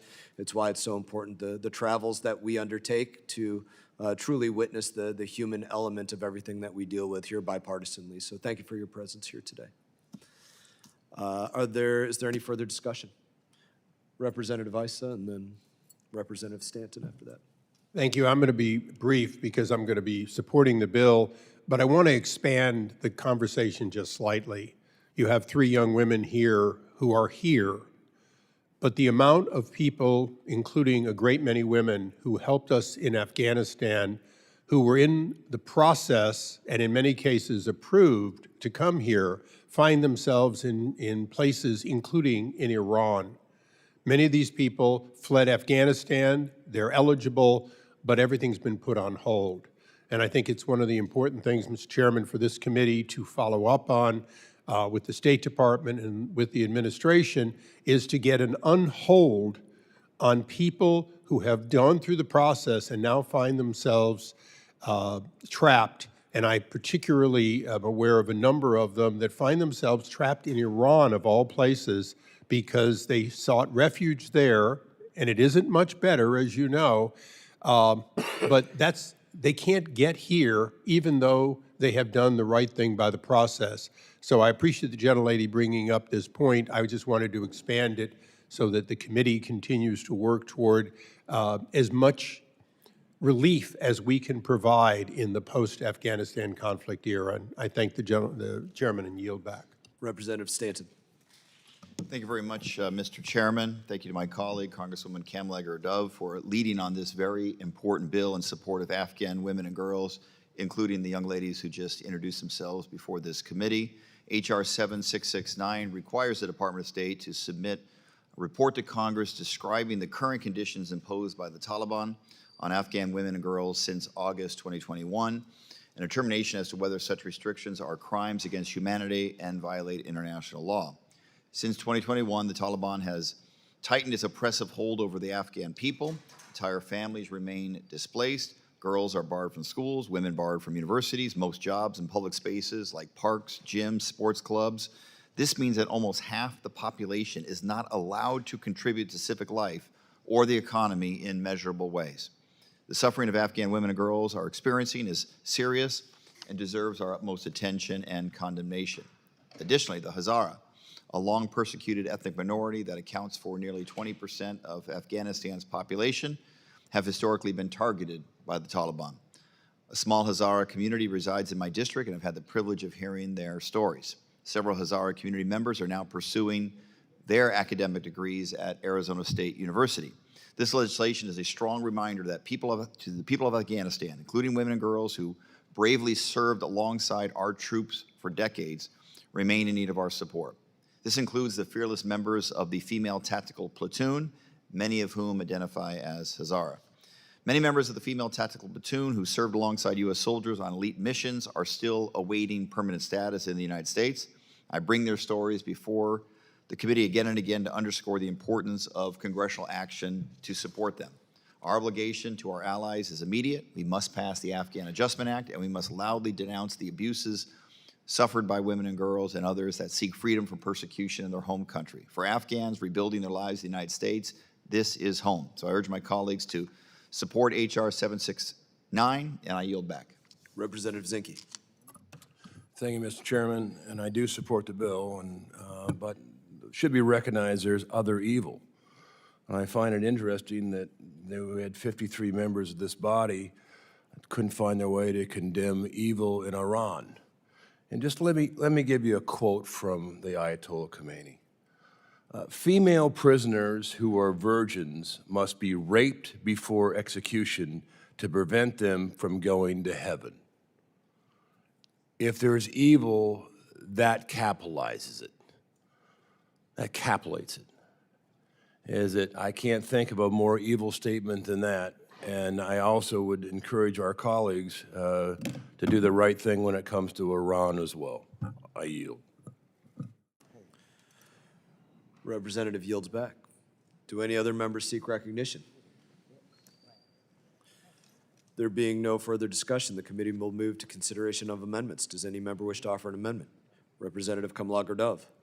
Thank you, Mr. Chair. I have an amendment at the desk. The clerk shall distribute the amendment. The amendment's been distributed by electronic device. Clerk shall report the amendment. Amendment to H.R. 7669 offered by Ms. Kamlager-Dove of California. Redesignate Section 2 as Section 3. Insert after Section 1 the following. Section 2, Statement of Policy. It is the policy of the United States not to recognize the Taliban as the government of Afghanistan and to discourage other countries from so recognizing the Taliban, absent meaningful advancements in establishing guarantees of internationally recognized human rights in law and in practice, to include the education, employment, free movement, and free expression of women and girls in Afghanistan. Representative is recognized. Thank you, Mr. Chair. I want to thank you for recognizing the Afghan women that are in the committee hearing room today and my colleagues for their remarks on the underlying bill. This amendment reiterates longstanding principled U.S. policy. The United States will not recognize the Taliban as the legitimate government of Afghanistan absent meaningful protections for Afghan women's human rights. For years, the Taliban has been seeking legitimacy from the international community and recently gained formal diplomatic recognition from Russia.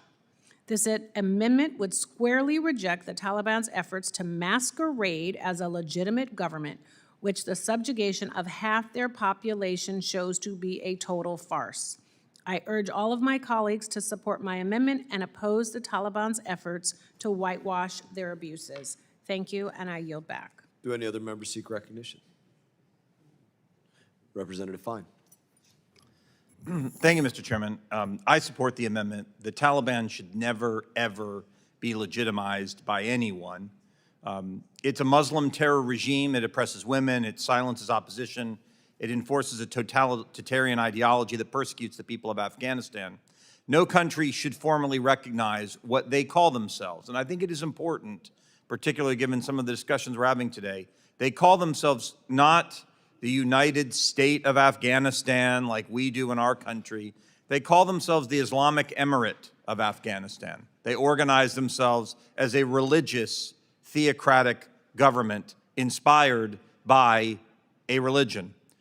Recognition of their Muslim terror government remains tied to conditions including human rights and the mitigation of terrorism, but I doubt the Taliban will ever make those changes because they believe religiously they cannot. They believe that the way they treat women and girls is morally justified. They're wrong, but that is what they believe. Instead, they're tightening their grip, creating new laws that oppress people even further. It's important that we prevent the Taliban and every Muslim terror regime in the world from reaching any legitimacy. And it's our hope that the people of Afghanistan will ultimately rise up and rid themselves of this abhorrent regime and the religious ideology that it represents. Thank you, Mr. Chairman. I yield back. Representative yields back. Do any other members seek recognition? Let's see here.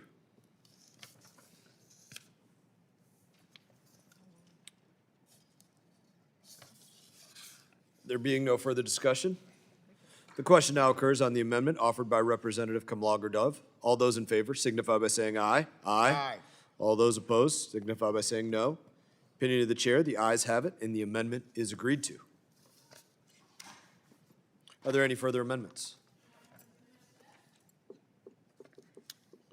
The clerk shall distribute the amendment. The amendment has been distributed by electronic device. The clerk shall report the amendment.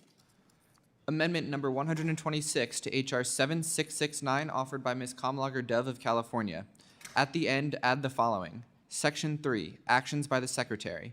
The Secretary of State, in consultation with the heads of other relevant United States government agencies should, 1, support efforts to document and publicize Taliban abuses of internationally recognized human rights, and encourage international support for the education of Afghan women and girls. Representative is recognized.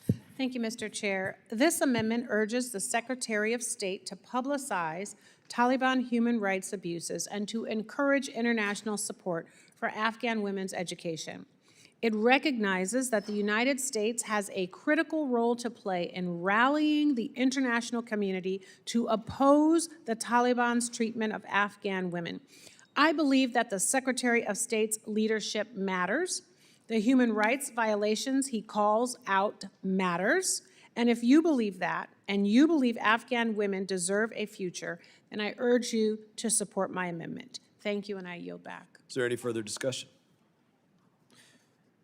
There being no further discussion, the question now occurs on the amendment offered by Representative Kamlager-Dove. All those in favor signify by saying aye. Aye.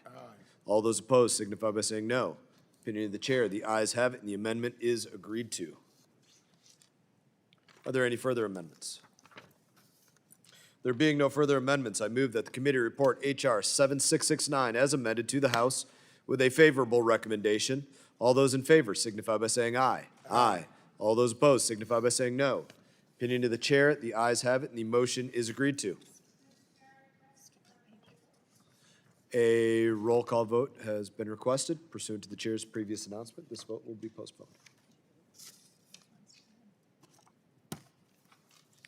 Pursuant to notice, I now call up H.R. 7058, the Foreign Adversary AI Risk Assessment and Diplomacy Act. The bill was circulated in advance, and the clerk shall designate the bill. H.R. 7058 to require Without objection, the first reading is dispensed with, and the bill is considered read and open to amendment at any time, and I recognize myself for a statement on the bill. Thank you. I want to thank my colleague, Representative Baumgartner, for leading this important legislation which ensures Congress has a clear understanding of the AI threats posed by China, Russia, Iran, North Korea. Our committee has done crucial work to give the United States the advantage over our adversaries who are actively working to undermine America's AI dominance. Even more important than the work that this Congress has done has been the work of our companies, our entrepreneurs, those that put their own capital on the line, those engineers that go out there and create and develop frontier AI, the chips, the technology, the memory, everything that is a part of the stack of tech that allows all of this to take place. It is truly beyond incredible. In many ways, it's beyond imagination for many. And so I want to thank the people of the United States of America that have been a part of putting America at the forefront of this, even well beyond China. We want to make sure that we stay there. As we speak, they're using every tool at their disposal, China and others, to try and spy on Americans. They're using AI to, in a more advanced way, spy on Americans, to attack companies and governments millions of times a day, utilizing AI. The stakes could not be higher. We are in an AI arms race, and Congress needs to have the most up-to-date information on our adversaries' tactics against us if we are to win. With that, I urge my colleagues to join me in supporting this bill. Is there any further discussion? Ranking Member Meeks. I support this measure by Rep. Baumgartner. Autocratic states like Russia and China are investing billions of dollars to develop AI and quantum capabilities. China, in particular, is likely to use these powerful technologies in ways that are contrary to the United States' interests and could harm U.S. national security. This bill requires the Secretary of State to assess the national security risk posed by foreign adversaries using generative AI for malicious purposes. This is a common sense requirement that should help keep Americans safe and ensure that AI is used in ways consistent with our values. It is worth mentioning that we need to safeguard Americans not just from adversaries' use of AI, but also the use and misuse of AI right here at home. Secretary Hegseth labeling Anthropic as a supply chain risk earlier this month was an unprecedented attack against a private American company, and one that is integral to our ability to win the AI race against China. DOD's unprecedented coercion of a leading American AI company over issues of mass surveillance and targeting and kinetic operation raises serious questions about whether there are enough guardrails and regulations in place to protect Americans from the use of AI right here in America. It would be a lot harder to address AI safely and risk internationally with this administration's neglecting those concerns here at home. The American people support innovation, but they do not want innovation that comes at the price of their safety, their privacy, and their livelihoods. And with that, I yield back the balance of my time. Ranking member yields back. Is there any further discussion? Representative Baumgartner, the author. Well, thank you, Mr. Chair. I'd like to start by thanking you for holding a markup on this important piece of legislation and extend my appreciation, both you, Ranking Member Meeks, for your good efforts on this important subject. You know, what this bill does is require for the next 3 years a report on how our foreign adversaries are using AI, and there's many important questions embedded in that, both for members of Congress, but more generally for the American people.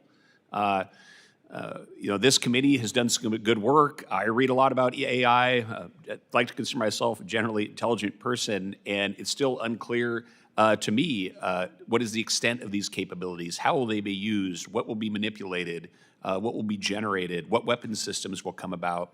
So there are many things that we need to know as we make key decisions over the next few years. But also, there are many questions the American people have. One of the few things that polls even lower than Congress in popularity is artificial intelligence. And there's a lot of well-founded concerns for the American people on the AI ecosystem and what supercomputers are doing. But we also need to understand these capabilities so we can build the knowledge and understanding needed for the American people to support potential countermeasures. When you look at things like popularity of data centers, well, what if those supercomputers are required to counter the threats from countries like China or North Korea if they were to do things like manipulate our elections or use autonomous weapons systems or other potentially problematic things? So this is a quickly evolving space. It's a space that has both great promise, but also great challenge. And it is essential that both members of Congress understand how these tools are going to be used, but also more broadly, the American people. So I'm very pleased to put my name on this important piece of legislation and work through the process, hopefully in a bipartisan fashion, to get its support. And with that, Mr. Chair, I yield back. Any further discussion? There being no further discussion of the bill, the committee will move to consideration of amendments. Does any member wish to offer an amendment? There being no amendments, I move that the committee report H.R. 7058 to the House with a favorable recommendation. All those in favor signify by saying aye. Aye. All those opposed signify by saying no. Opinion of the chair, the ayes have it, and the motion is agreed to. Mr. Chair? Yes. Could I request a roll call vote? A roll call vote has been requested. Pursuant to the chair's previous announcement, this vote will be postponed. Pursuant to notice, I now call up H.R. 7653, the Biodefense Diplomacy Enhancement Act. The bill was circulated in advance, and the clerk shall designate the bill. H.R. 7653 to enhance diplomatic engagement on international biotechnology. Without and objection, the first reading is dispensed with, and the bill is considered read and open to amendment at any point. I recognize myself for a statement on the bill. I want to thank Representative Self for introducing this important piece of legislation. It is unfathomable that in 2026 we are still living under the threat of biological warfare. We understand it, but we hate that it exists. Despite international condemnation, adversarial nations and non-state actors continue to pursue bioweapons programs that have the capability of producing unimaginable death and destruction, well beyond what we saw with COVID-19 and its weaponization against the world by China. President Trump has made ending this threat once and for all a top policy priority for the United States of America. It is absolutely essential that the State Department is equipped to deal with the strategic challenge that these weapons pose. This bill would give the State Department the tools it needs to enhance cooperation with our allies and partners on biodefense, biosecurity, and biotechnology. The legislation also enables the State Department to evaluate opportunities for expanded diplomatic cooperation to improve NATO's capabilities to research, develop, and deploy biotechnology for international security purposes. I urge my colleagues to join me in supporting this legislation, and I yield back to any other members seek recognition. Ranking Member Meeks. I support this measure. The United States must continue to work together to strengthen our capacity to identify, mitigate, and respond to biological weapon threats within NATO and alongside allies and partners around the world. And while advances in biotechnologies offer opportunities to increase U.S. and allied resilience against these threats, these advances also mean that we must continuously evaluate our capabilities and ensure we are appropriately postured to deter, detect, and respond where necessary. And with that, I yield back, Mr. Chairman. Ranking Member yields back. Do any other members seek recognition? The author, Representative Self. Thank you, Mr. Chairman. I rise in support of my bill, the Biodefense Diplomacy Enhancement Act, which aims to strengthen U.S. foreign policy efforts in the rapidly evolving areas of biodefense, biosecurity, and biotechnology. We are living in a time of newfound threats that were once considered unimaginable. State and non-state actors alike are utilizing weapons and technologies to enhance their ability to threaten the United States and our allies and partners.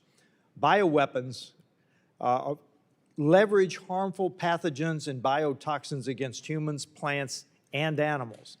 These weapons can be used to inflict illness, death, fear, as well as economic and political crisis. Look, war is hell, bio-war would be worse.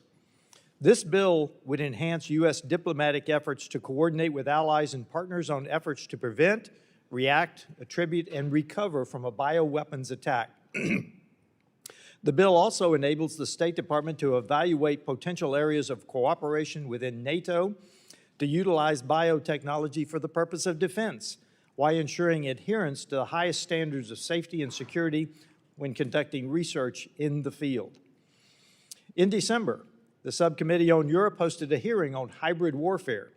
I'll provide just two brief takeaways from the hearing from the committee. First, our adversaries are willing to utilize hybrid tactics on both military and civilian targets, including those with little or no strategic value. General chaos, division, and destruction are key pillars of their strategy. Secondly, our adversaries wage hybrid war by covert means. They are prioritizing the development and deployment of tactics, technologies, and weapons that enable malign activities while avoiding direct attribution.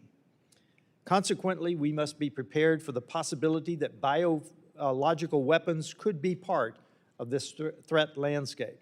As this fifth generation of warfare takes shape, the State Department must continue to look over the horizon at the threats of the future. My bill does just that. It is essential that this committee recognizes the emerging threats posed by bioweapons and the need to strengthen our diplomatic areas in the field of biodefense, biosecurity, and biotechnology. I urge my colleagues to support this important legislation, and I yield back.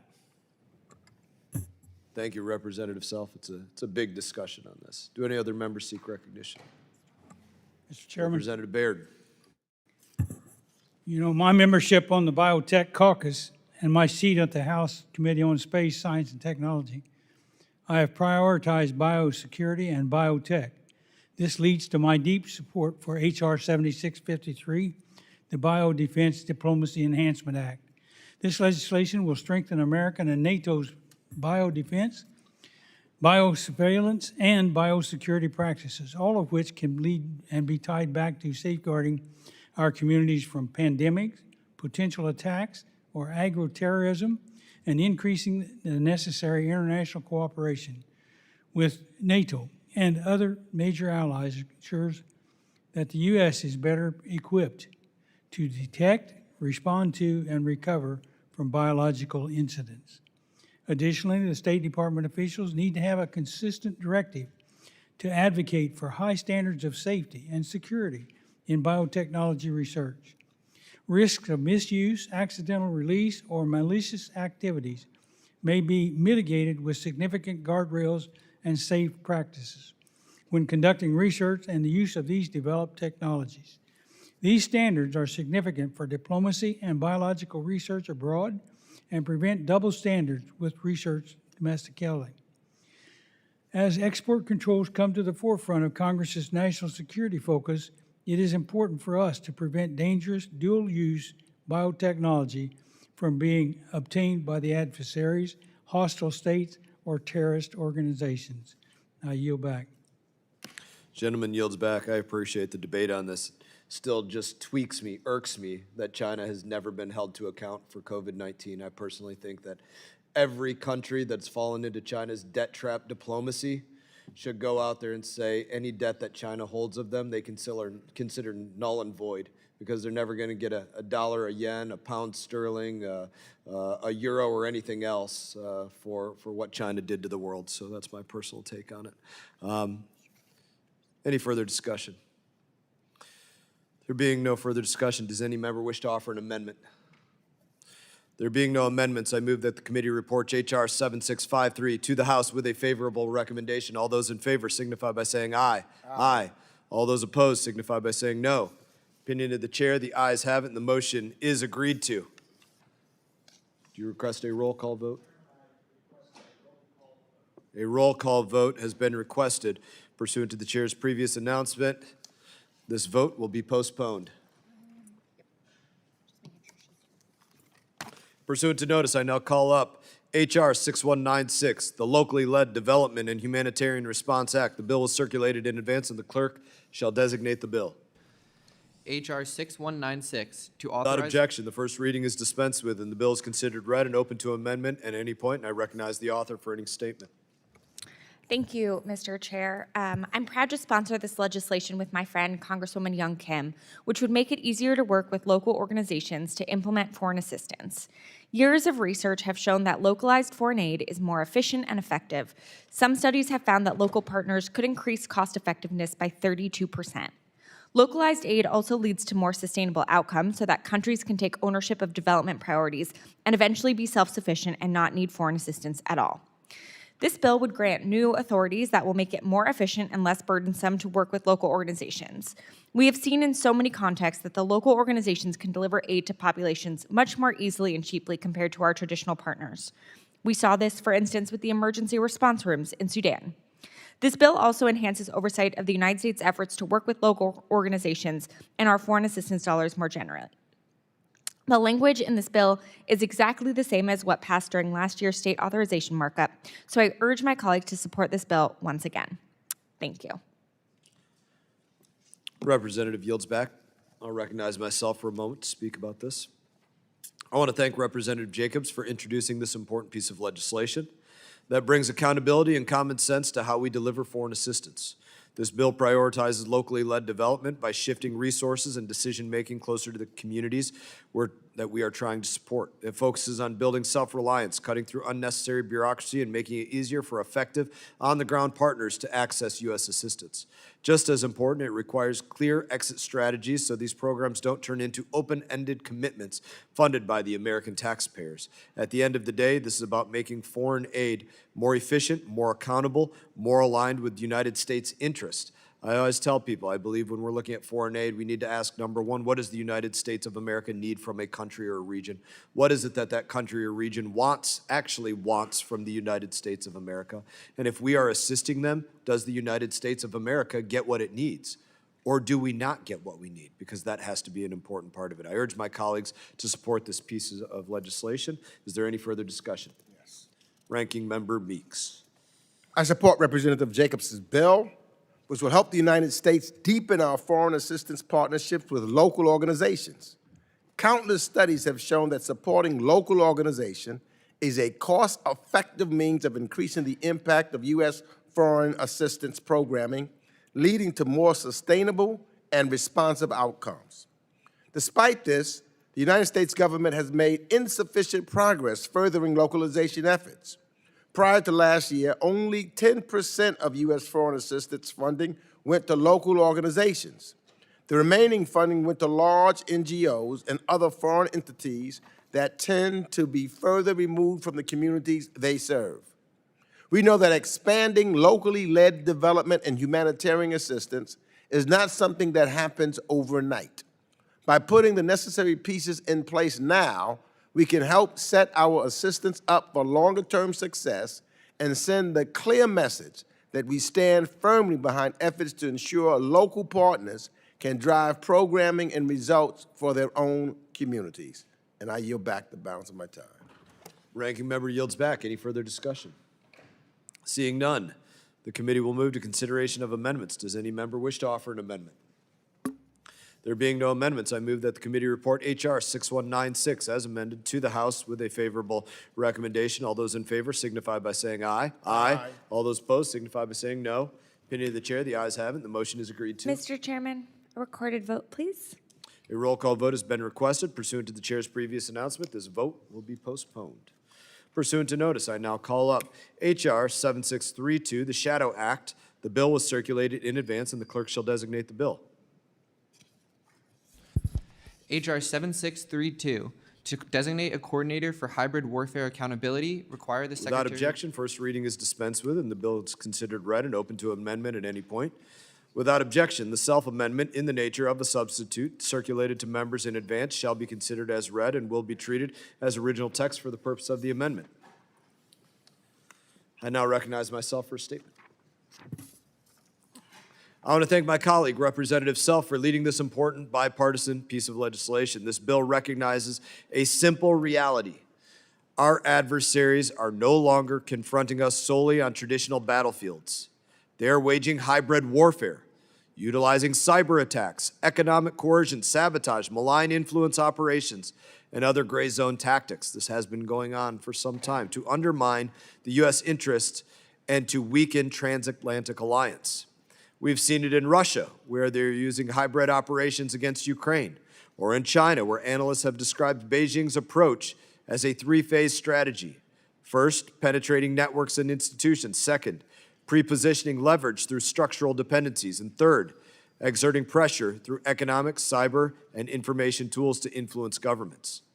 This bill ensures that we have a clear-eyed assessment of these threats. It establishes a coordinator for hybrid warfare accountability to align our diplomatic, interagency, and allied efforts.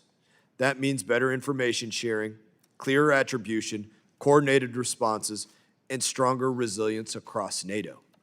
The legislation also requires a public report identifying Chinese entities that materially support Russia's defense industrial base and recommending appropriate export controls. If we are serious about protecting American interests abroad and deterring our adversaries, we need the clear structure and accountability that this bill provides. Do any other members seek recognition? Ranking Member Meeks.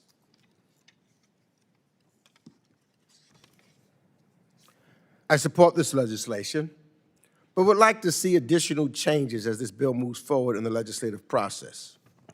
There are some strong aspects of this bill, like its reporting requirements on ties between China and the Russian defense industrial base. But there are important provisions that merit more precision. The definition of hybrid warfare, as drafted, would allow the unconfirmed coordinator to freelance into the work of the E Bureau, F Bureau, and T Bureau while sitting in the P Bureau. I think the broad mandate of this unconfirmed coordinator actually undermines the work that Chairman Mast has tried to do in establishing clear reporting lines and organizational structure at the State Department.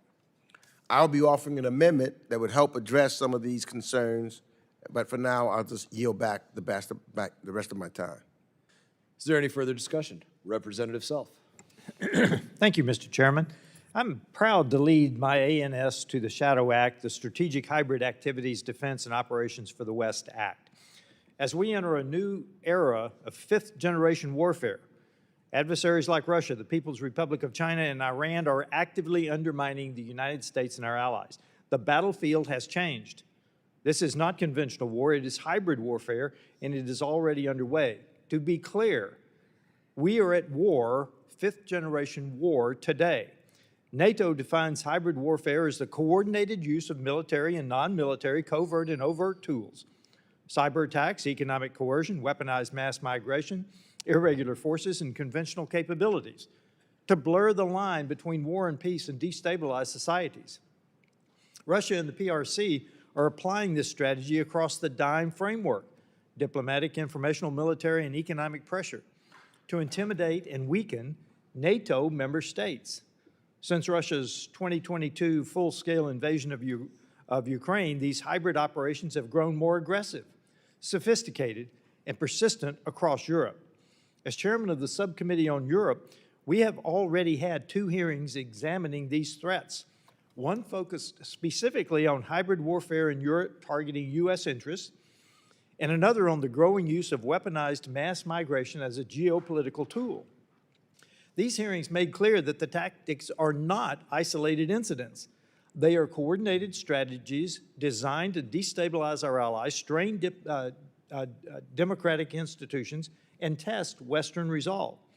In the air, drone incursions over civilian airports and military bases, creating risks and chaos.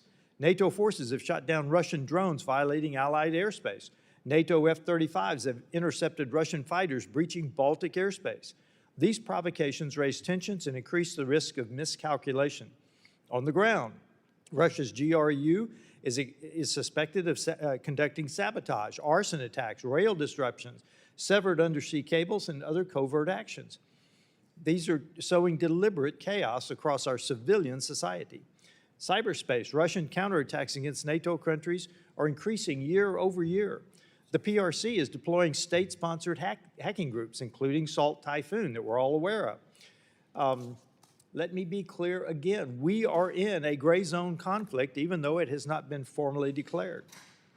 The United States must continue leading alongside our NATO allies, but our partners must match the threat with real investment. They've committed to it, now we want them to follow through. This act, the Shadow Act, builds directly on the findings of our subcommittee's work. It ensures we systematically identify, analyze, and counter hybrid threats before they escalate further. This bill also creates a hybrid warfare accountability coordinator at the State Department to unify our diplomatic, interagency, and allied efforts, driving faster attribution, stronger information sharing, coordinated responses, and greater resilience across NATO. Ultimately, this legislation strengthens our ability to confront the shadow war already underway and ensures the United States and our allies are equipped to meet the fight we are in today. I urge my colleagues to support this critical bipartisan legislation, and I yield back. Any further discussion? Jim, you want to go ahead? Mr. Baird?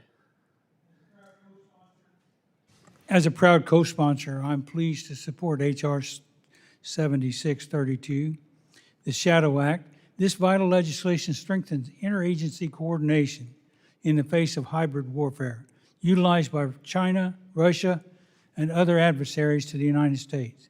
Hybrid warfare and the combining of military, economic, and cyber tactics poses a real and growing threat to U.S. interests abroad, ranging from disinformation campaigns, cyber attacks, or the sabotage of critical infrastructure.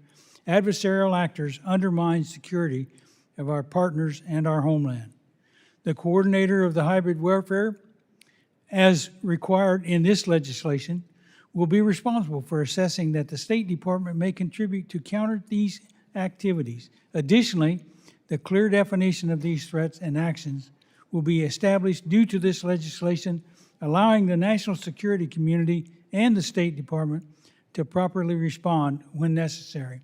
I urge my colleagues to support the Shadow Act and commend Representative Self for introducing such legislation. I yield back. Is there any further discussion? There being no further discussion of the bill, the committee will move to consideration of amendments. Does any member wish to offer an amendment?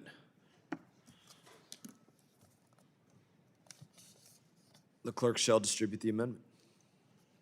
Yes, amendment number 119. Clerk shall report the amendment. Substitute for the amendment in the nature of a substitute number 119 to H.R. 7632, offered by Mr. Meeks of New York. Without objection, further reading of the amendment is dispensed with. And before I recognize the author, the representative, for a minute, I'm sorry, I absolutely regret I'm not going to get to sit here and listen to you speak about your amendment. I have to go over to T&I and vote. So Representative Zinke is going to sit up here. He's going to get to enjoy everything that you have to say. And, I'll hurry back as soon as I can and hopefully not miss any of it. Well, we will await your arrival. Your return, I should say. Ranking Member Meeks, you are recognized. Thank you. My amendment would make the establishment of the hybrid coordinator position an authorization rather than a mandate. An edit which I believe provides appropriate flexibility for the department without further hearing and study on the issue at hand. The amendment would also limit the scope of the coordinator's jurisdiction, which is too broad and would cut needlessly across bureaus. Right now, the coordinator, currently seated in P, would have additional equities impacting E, F, and T. This is just too broad. And so I urge the adoption of the amendment, and I yield back the balance of my time.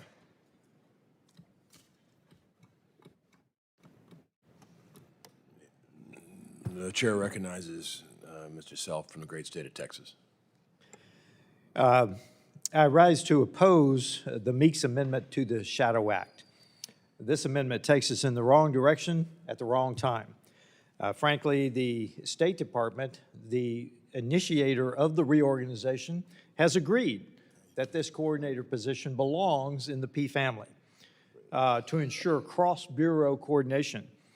Now, this bill does not add employees. Let's be clear, and I want to make that, that point clearly. It does not add employees. It simply designates a coordinator. And I will point out that Representatives Keating and Sherman have already agreed to support the underlying text. So I oppose this because I believe that the amendment uses the term unconfirmed coordinators. Under the last administration, there were many unconfirmed coordinators designated. This simply takes an existing employee and gives him responsibilities that the State Department has agreed will improve our cross-bureau coordination. I recommend that my colleagues oppose this amendment, and I yield back. Is there any discussion? Seeing none, there being no further discussion, the question now occurs in the substitute for the amendment in the nature of a substitute offered by Ranking Member Meeks.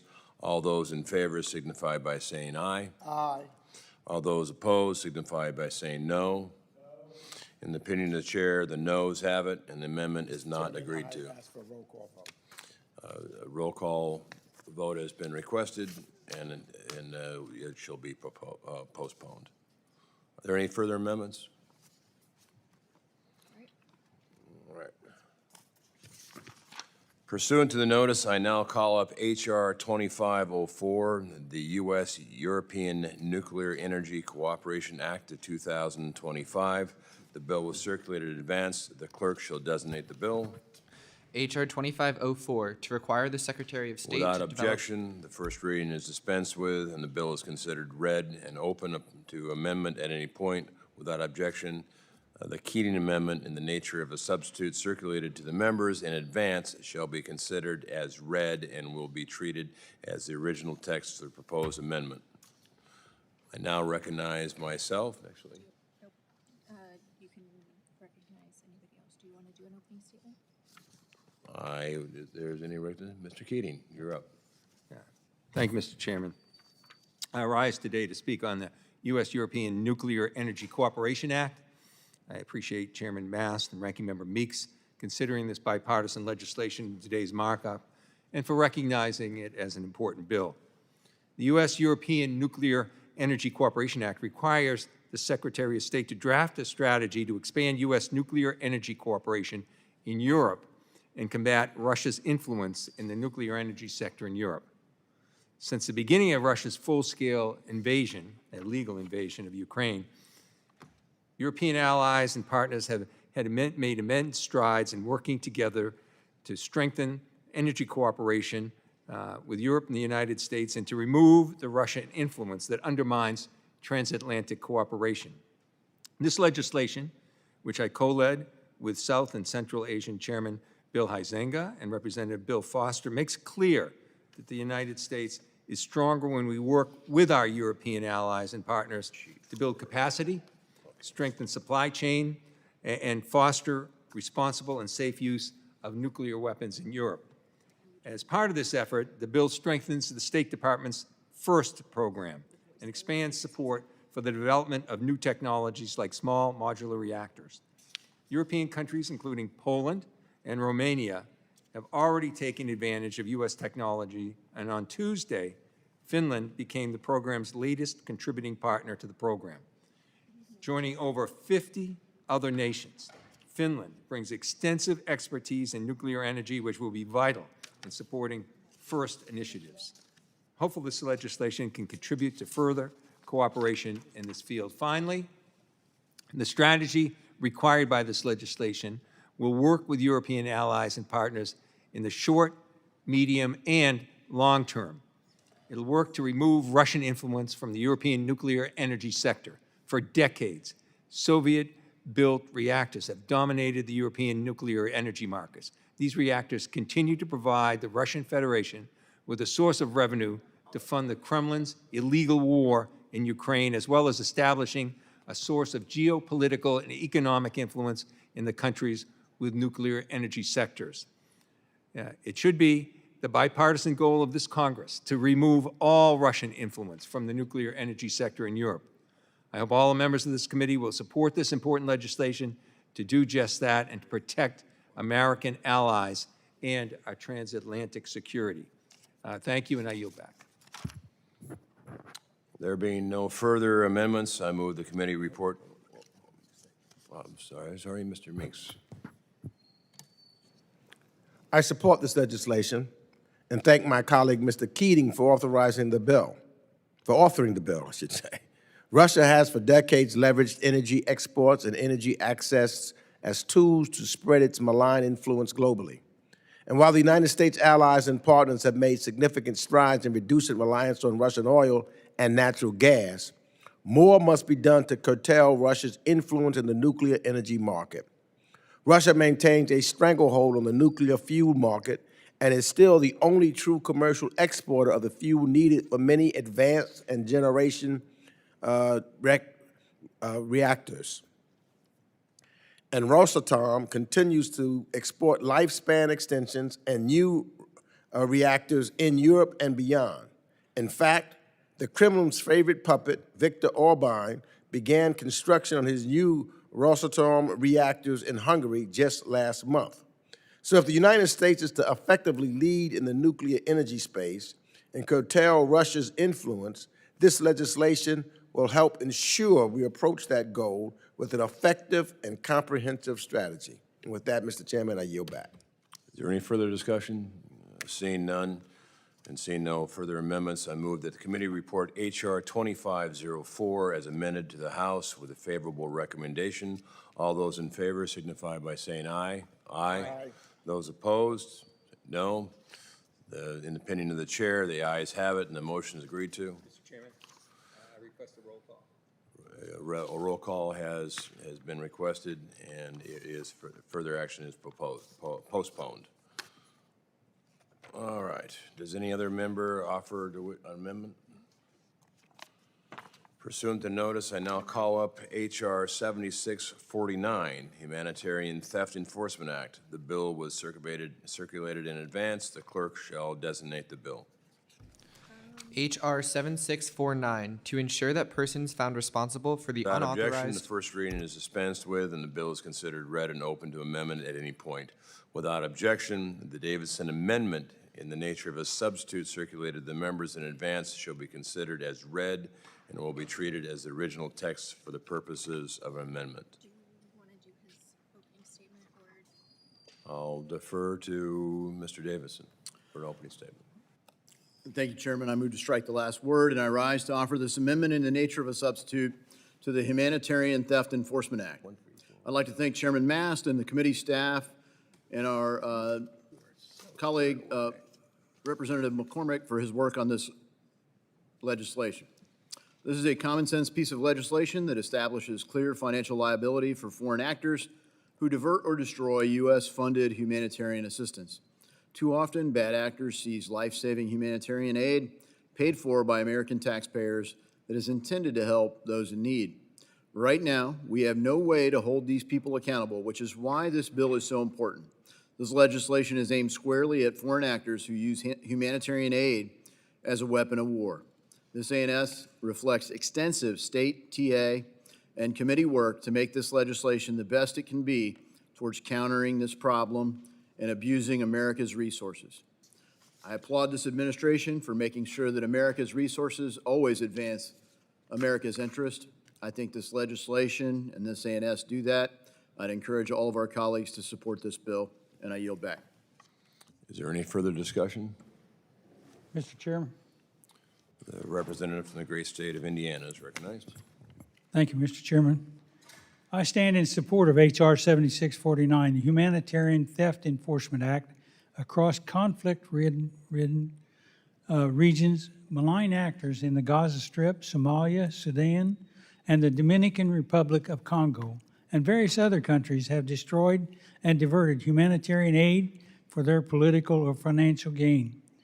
This legislation allows the Secretary of State to conduct asset forfeiture and seizure abroad, in tandem with law enforcement, to recoup the financial value of destroyed or mishandled humanitarian assistance.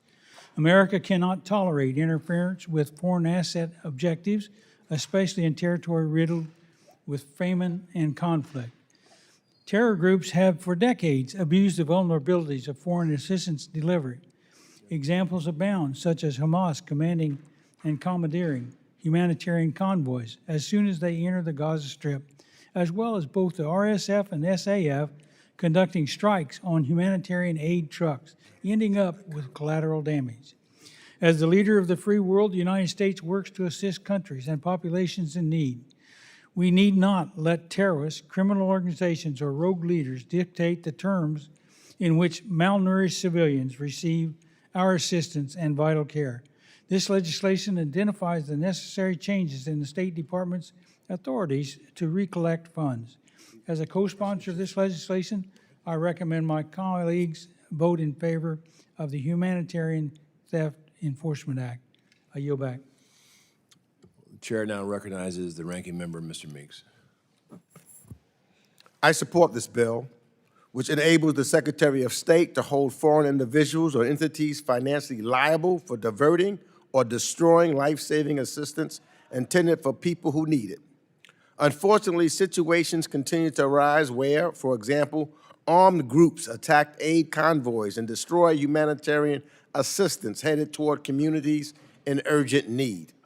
These unacceptable actions endanger thousands of lives, and we must ensure those who carry them out face the appropriate consequences.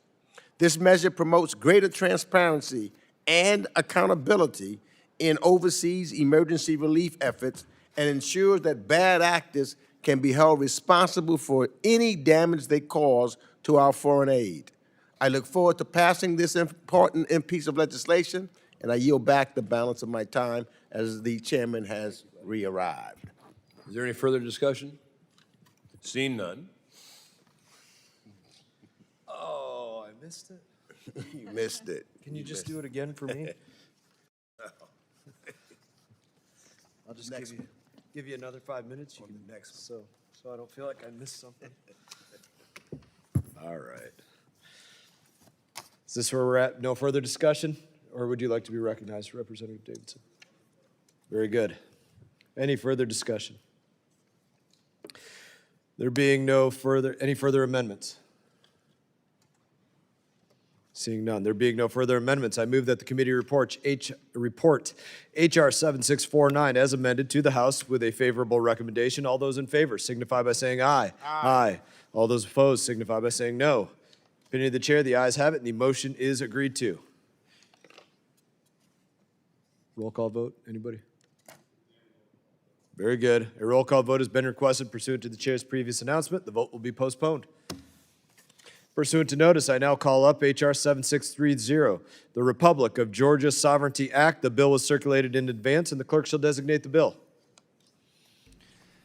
H.R. 7630, to prohibit United States Without objection, recognition. the first reading is dispensed with, and the bill is considered read and open to amendment at any point. Without objection, the Perry Amendment, in the nature of a substitute, circulated to members in advance, shall be considered as read and will be treated as original text for purposes of the amendment. Would the author like to speak first? I would. Very good. You're up. Thank you, Mr. Chairman. Today I offer H.R. 7630, the Republic of Georgia Sovereignty Act. As is always the case with me, this is a straightforward, principled bill reaffirming a core American commitment. The United States does not and will not recognize any claims of sovereignty over South Ossetia and Abkhazia, other than those of the Sovereign Republic of Georgia itself. It prohibits any federal department or agency from taking actions or providing assistance that could imply otherwise. Russia's 2008 invasion and subsequent recognition of these breakaway regions as independent states was an illegal land grab that violated Georgia's territorial integrity and international law. Nearly 2 decades later, these territories remain under Russian occupation. Approximately 20% of Georgia's sovereign land used as leverage against a nation that seeks closer ties with the West and the rules-based international order. While the bill's original drafting reflected the fresh wounds of that invasion and the broader context of Russian aggression at the time, its core truth endures. Borders cannot be redrawn by force, even though Russia continues to try it there and elsewhere. Allowing creeping recognition of these puppet regimes would set a dangerous precedent not just for Georgia, but for every nation facing hybrid threats, separatism, or territorial ambition from authoritarian powers. This legislation sends a clear message. America stands with Georgia's sovereignty, its territorial integrity, and its democratic aspirations. It costs nothing, yet reinforces our principles, deters further aggression, and keeps the door open for a peaceful, negotiated resolution that respects Georgia's original borders. I urge my colleagues to support the swift markup and passage of the Republic of Georgia Sovereignty Act.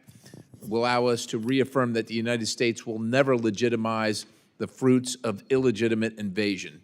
I urge support, and I yield the balance. Any other members seek recognition? Ranking Member Meeks. It's good to hear my friend's voice in the committee, Mr. Perry. We generally see much more of you, you know. But good to see you, Mr. Perry. And on this one, Mr. Perry, I agree with you. I support this bill and thank the majority for working with us to ensure the bill is clear that the United States fully supports Georgia's sovereignty and territorial integrity. As we've seen with Russia's horrific war of aggression against Ukraine, it is not hard to imagine a world where Russia might take its occupation of Georgian territory a step further and attempt to formally annex South Ossetia and I'm going to mess that one up, Abkhazia as part of Russia, or stage illegitimate referenda to solidify such annexation. This measure makes clear that the United States will not recognize any claims of sovereignty over either of those territories than those of the government of the Republic of Georgia, whether by the separatist entities themselves, successor entities, or the Russian Federation. This is the right policy, and we should leave no doubt that our government will uphold it. And with that, I yield back the balance of my time. Ranking member yields back. Representative Smith. Thank you very much, Mr. Chairman, and I want to thank my good friend and colleague, Mr. Perry, for authoring this very important resolution. You know, for years, we never recognized Lithuania, Latvia, and Estonia being part of the Soviet Union. We called them the captive nations. And I remember with great clarity when Ronald Reagan, and I stood right next to him and a group of other members of our House, when he declared and said, we will never, our maps didn't show that those countries were part of Russia, then the Soviet Union, and we stood firm on that, and today those countries are free and flourishing. I was in, pardon me, I was actually in Tbilisi 11 days after the Russians invaded that country, that is to say Georgia, and I had a few of my constituents' children who were in South Ossetia and one who was in Abkhazia, and worked for a week there trying to get them out. We did get them out, but the danger was overwhelming. We worked with the French, we worked with the OSCE, because they were the chair in office for the EU that year, as well as with the Red Cross, and a number of others were behind these enemy, and they were enemy lines. South Ossetia and Abkhazia are part of Georgia. They're not part of Russia. And the invasion that was done by Putin was another example. Ukraine is perhaps the largest and most egregious example of his wars of aggression, but this was another one. And over time, it cannot be allowed to stand. So I thank Mr. Perry for bringing this resolution forward. Someday, South Ossetia and Abkhazia will be free of the Russian. I mean, in fact, 2 years, Chairman, after being there, again, while we were there for the week, the Russians were playing this game where they would put we were in Tbilisi, I was in Tbilisi, where they'd put their tanks on the road to Tbilisi and then turn them away. It was kind of like a psychological warfare, or maybe he was coming. Our embassy was cleared out for all non-essential personnel. We had a great ambassador, John Teft, who was just, I thought he was one of the best ambassadors I've ever met.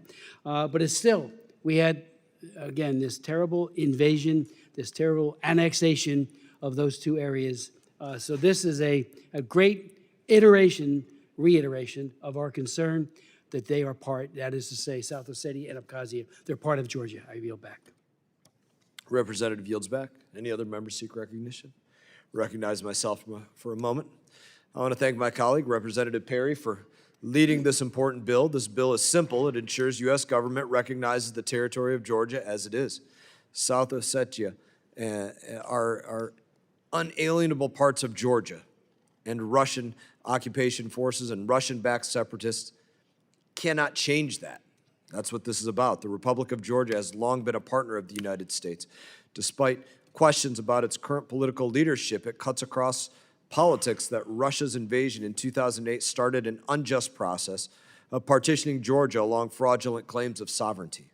I urge my colleagues to join me in supporting this straightforward, common-sense bill, making it clear the United States will not tolerate Russian aggression in the South Caucasus.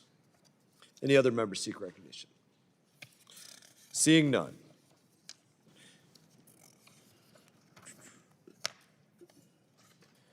There being no further discussion, the committee will move to consideration of amendments. Does any member wish to offer an amendment? There being no amendments, I move that the committee report H.R. 7630 as amended to the House with a favorable recommendation. All those in favor signify by saying aye. Aye. All those opposed signify by saying no. Opinion of the chair, the ayes have it, and the motion is agreed to. Mr. Chairman? Yes. I ask for a recorded vote. A roll call vote has been requested. Pursuant to the chair's previous announcement, this vote will be postponed. Pursuant to notice, I now call up H.R. 7675, the Securing Partner Supply Chains Act. The bill was circulated in advance, and the clerk shall designate the bill. H.R. 7675, to require the Secretary Without of objection, State. the first reading is dispensed with, and the bill is considered read and open to amendment at any point. And I will recognize myself for a moment. I want to thank my colleague, Representative Castro, Representative Kim, for leading this important bill. With this bill, we are empowering Secretary Rubio to work with our allies to ensure their supply chains are clean from malign foreign influence in a global economy, helping our allies protect our own industries and American jobs. For decades, China has used its investments through state-owned enterprises, proxies, and direct government funding to infiltrate critical supply chains. We have seen how Chinese control of the critical mineral supply chain has allowed them to exert political pressure on our allies like Japan and South Korea. We have seen how Chinese influence in the pharmaceutical supply chain allows the People's Republic of China to control upwards of 50% of the active pharmaceutical ingredients that the United States relies on. As we've heard from Undersecretary Hellberg last week, there is no frontier, no sector that China does not seek to dominate. Bottom line, economic security is national security. I urge my colleagues to join me in supporting this bill. Is there any further discussion? Ranking Member Meeks. I support this measure by Representative Castro and Kim. Foreign investment is integral to our economic growth, yet it can also present risk to our nation's security if critical infrastructure, sensitive technology, or supply chains are compromised. This is why the United States has the Committee on Foreign Investment in the United States, CFIUS. However, at a time when supply chains are global, we must work with our closest allies and partners to screen risky investments as well. Unfortunately, many U.S. allied and partnered nations lack the robust regulatory frameworks needed to screen foreign investments in their own nations, which represents a vulnerability to their security and, in turn, ours. H.R. 7675 requires the Secretary of State to initiate technical training and assistance to allied and partner nations on best practices for screening foreign investments so that they can assess and weed out risks. Ensuring the security of our supply chains, particularly as it relates to critical infrastructure and our defense industrial base, is crucial to our nation's security. And with that, I yield back the balance of my time. Is there any further discussion of the bill? Representative Castro. Thank you, Chairman. The bill we're considering is the Securing Partner Supply Chains Act, legislation that I introduced along with Representative Young Kim of California. The bill would require the Department of State to establish an initiative on foreign investment screening to assist partner countries to establish investment screening mechanisms similar to the United States Committee on Foreign Investment in the United States through technical assistance, training, and advisory services to partners and allies. And the problem this bill addresses is straightforward. The United States has spent decades building robust tools to screen foreign investment for national security risks. When a foreign company or country wants to invest in a critical industry in the United States, the Committee on Foreign Investment in the United States reviews the investment before it's finalized. Most of our partners, particularly in the Western Hemisphere, do not have such laws or regulations. That gap is being exploited. In November 2024, Xi Jinping personally inaugurated the Port of Shanghai in Peru, a $1.3 billion Chinese state-owned facility, now the largest deepwater port on South America's Pacific coast. The Pentagon has warned of its potential dual use for PRC naval operations. Chinese state-owned enterprises operate port facilities in many countries, and Chinese companies are attempting to secure contracts for critical minerals in countries like Chile. These challenges are not limited just to the Western Hemisphere, but occur in other parts of the world as well. The Securing Partner Supply Chains Act addresses this directly. It directs the State Department to establish a 3-year initiative to provide technical assistance and training to partner governments on investment screening best practices, facilitate coordination among U.S. agencies and partner countries, support the development of screening mechanisms through regulatory guidance and information sharing, and report annually to Congress on progress. This is a cost-effective, force-multiplying approach to a real-world national security challenge, and it does so while supporting the sovereignty of our partners. I urge my colleagues to support this bill, and I yield back. Any further discussion of the bill? Seeing none, the committee will move to consideration of amendments. Does any member wish to offer an amendment? Being no amendments, I move that the committee... May I speak? Yes, would you like to speak? Representative is recognized. Thank you, Chairman. I rise in support of H.R. 7675, the Securing Partner Supply Chains Act, and that I am co-leading with Representative Castro. For decades, the Chinese Communist Party has deliberately infiltrated global supply chains in critical sectors, not just for profit, but to create chokeholds that enable control and coercion of our allies. This is no accident. It is a calculated strategy to exploit market access and gain political leverage. This committee is all too familiar with China's dominance in critical mineral refinement, shipbuilding, and active pharmaceutical ingredient supply chains. But the threat extends further. Beijing uses investments to exert economic pressure on our partners, holding them hostage to PRC demands. Just as President Trump is pushing to reshore and onshore many of our industries and diversify critical supply chains, we must encourage allies to do the same. In many cases, this means by strengthening laws and regulations to prevent malign foreign influence from penetrating markets through Chinese investment. H.R. 7675 directs the Secretary of State to launch a 3-year pilot program helping partners build foreign investment screening mechanisms that is modeled on the Committee on Foreign Investment, or CFIUS. No new funding is authorized in this legislation. This bill also directs the Undersecretary for Economic Growth, Energy, and the Environment to implement and oversee this initiative. And as we heard from the Undersecretary during his testimony last week, no sector is immune to the CCP's drive for domination. This bill equips the department to push back and help allies assert their economic sovereignty.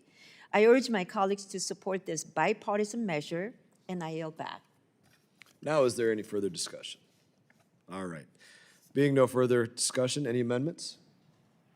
There being no amendments, I move that the committee report H.R. 7675 to the House with a favorable recommendation. All those in favor signify by saying aye. Aye. All those opposed signify by saying no. Ask for a roll call vote, Your Opinion of the chairs, the ayes have it. The motion is agreed to. A roll call vote has been requested pursuant to the chair's previous announcement. This vote will be postponed. Pursuant to notice, I now call up H.R. 7674, the Venezuela Democratic Transition Strategy Act. The bill was circulated in advance, and the clerk shall designate the bill. H.R. 7674, to require the Secretary of Without State... objection, the first reading is dispensed with, and the bill is considered read and open to amendment at any point. I'm going to recognize myself for a statement on this piece of legislation. Thank you. I want to thank my colleague, Representative Moskowitz, for leading this bill, though Representative Moskowitz is not here to receive my thanks. The overwhelming successful operation to bring Nicolas Maduro to justice has given the Venezuelan people a once-in-a-generation opportunity to take back their country after years of living under a brutal narco-terrorist dictator. Secretary Rubio has laid out a clear 3-phase plan for a democratic transition, stabilization, recovery, and transition, and we are seeing this plan unfold before our eyes. The administration is also actively supporting civil society inside Venezuela and has airlifted over 156,000 pounds of critical medical supplies to the Venezuelan people. The Trump administration is paving the way to a democratic Venezuela. This bill formalizes the administration's ongoing strategy by requiring it to be submitted to Congress alongside annual progress reports, ensuring transparency and accountability as we advance these efforts and highlight the administration's successes on each front. I ask my colleagues to join me in supporting this piece of legislation. Is there any more further discussion on this bill? Ranking Member Meeks. I want to thank Mr. Markowitz for championing this critical piece of legislation and helping to give a voice to the people of Venezuela here in Congress. No one on this committee misses Nicolas Maduro. He and Delcy Rodriguez oversaw a brutal regime that repressed the Venezuelan people, committed crimes against humanity, and stole the 2024 election from Edmundo Gonzalez and the Democratic opposition. With this administration and Venezuela, I tell you, though, I can't help but feel like we are living in the twilight zone. You know, if you had told me that a Democratic administration had chosen to formalize and recognize the autocrat Delcy Rodriguez as the leader of Venezuela without any governance concessions, I would have grabbed a popcorn to hear some of my colleagues and their reply to that some time ago. On this committee, Ms. Salazar, and of course, then Senator Rubio, or any other Republicans who exasperate them. If he had told me a year ago that Delcy Rodriguez's biggest backers weren't Raul Castro and Vladimir Putin, but rather they are Donald Trump and Marco Rubio, some of my colleagues on the other side of the aisle would have entered into, I think they would have had a cardiac arrest. So let's be clear. The Biden administration led a coalition of 50 countries to oppose Maduro and Delcy's stolen 2024 elections 14 months into this administration. Donald Trump and Marco Rubio have completely abandoned the Democratic opposition led by Maria Corina Machado. President Trump does not care about democracy in Venezuela. He cares about the oil in Venezuela. He claims to exercise incredible leverage over Venezuela, but has not used it to secure the release of 500 political prisoners, whom longtime Venezuelan democracy advocate Pedro Barilli noted, quote, no longer Maduros, they are Trumps and Rubios, and I hope they understand that. And that's why consideration of this legislation is so important. Mr. Markowitz's bill will require a strategy from the Department of State to support a democratic transition in Venezuela, which is in the Venezuelans and Americans' best interests. Without U.S. pressure in coordination with our allies in the region, the unsustainable status quo that collapsed Venezuela's economy and forced millions into exile will prevail. Without structural reforms inside of Venezuela that open political space, reform the National Electoral Council, and end the repressive state security apparatus, any changes we are seeing on the ground will be purely cosmetic and temporary. So I urge my colleagues to support this measure and stand with the people of Venezuela that they want a democracy in which they have a voice in. They want a vote. They believe in democracy. And with that, I yield back the balance of my time. Any other members seek recognition? Being no further discussion, the committee will move to consideration of amendments. Does any member wish to offer an amendment? Being no amendments, I move that the committee report H.R. 7674 to the House with a favorable recommendation. All those in favor signify by saying aye. Aye. All those opposed signify by saying no. Opinion of the chair, the ayes have it. The motion is agreed to. Anybody like a roll call vote? All right. Roll call. Ask for roll call. Roll call vote has been requested pursuant to the chair's previous announcement. This vote will be postponed. Pursuant to notice, I now call up H.R. 7605, the African Development Foundation Termination Act of 2026. The bill was circulated in advance. The clerk shall designate the bill. H.R. 7605 to abolish the United States African Development Foundation. Without Be it objection, the first reading is dispensed with, and the bill is considered read and open to amendment at any point. And does anybody seek recognition? Mr. Chairman, I have an amendment at the desk. Not quite there yet. Oh.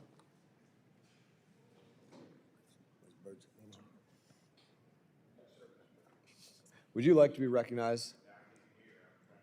I apologize, I would. I can't hear what you're saying. I can't hear out of my left ear. My wife says it's selective, but the doctor told me otherwise, so. Got it.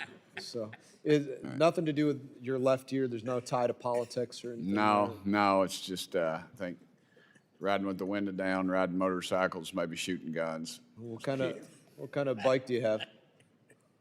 I got a 47 Indian Chief. I got a 64 Bonneville, 68 Bonneville. All right. Mustang. It's a motorcycle. 1972 BSA. I can go on, but I had over 100 motorcycles when I got married. Okay. I got a little extra and I garage married my space wife. in Florida. You got a what? I got extra garage space in Florida if you run out of room. All right. Well, I'll sell you a few. Got it.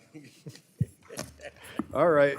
Burchett, you're recognized. Thank you, Mr. Chairman. The United States African Development Foundation, the USADF, is an independent federal agency that provides financial assistance to small businesses and community groups in underserved populations in Africa. However, I have serious concerns about this agency's recent conduct. On January 30th, 2026, the Director of Financial Management of the United States African Development Foundation was indicted by the Department of Justice and pled guilty to financial fraud. Additionally, the Government Accounting Office and the Office of Inspector General have highlighted several issues within the agency's operation for years. The bill is simple. It abolishes the United States African Development Foundation, and I'm committed to rooting out waste, fraud, and abuse in government systems and services, inefficient and ineffective agencies that mismanage taxpayer dollars. They've got to be terminated. Mr. Chairman, I urge my colleagues to support H.R. 7605, and I have 5 horses that I would like to sell if anybody's interested. I don't have any stable space. I do have garage space, so. And I'd like to call for a vote on that, a voice vote. We'll get to that in a little bit here, Mr. I Burchett. would yield to Jonathan Jackson today, if that's all right, if I need to.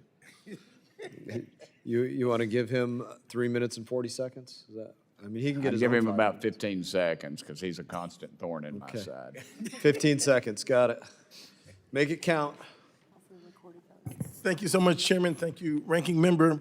I have enormous respect for Congressman Burchett, but Mr. Chairman, I strongly disagree and oppose this bill. It reveals a retreat from, I believe, responsibility and an abandonment of those who have long looked to this nation not as a savior, but as a partner in the difficult work of development.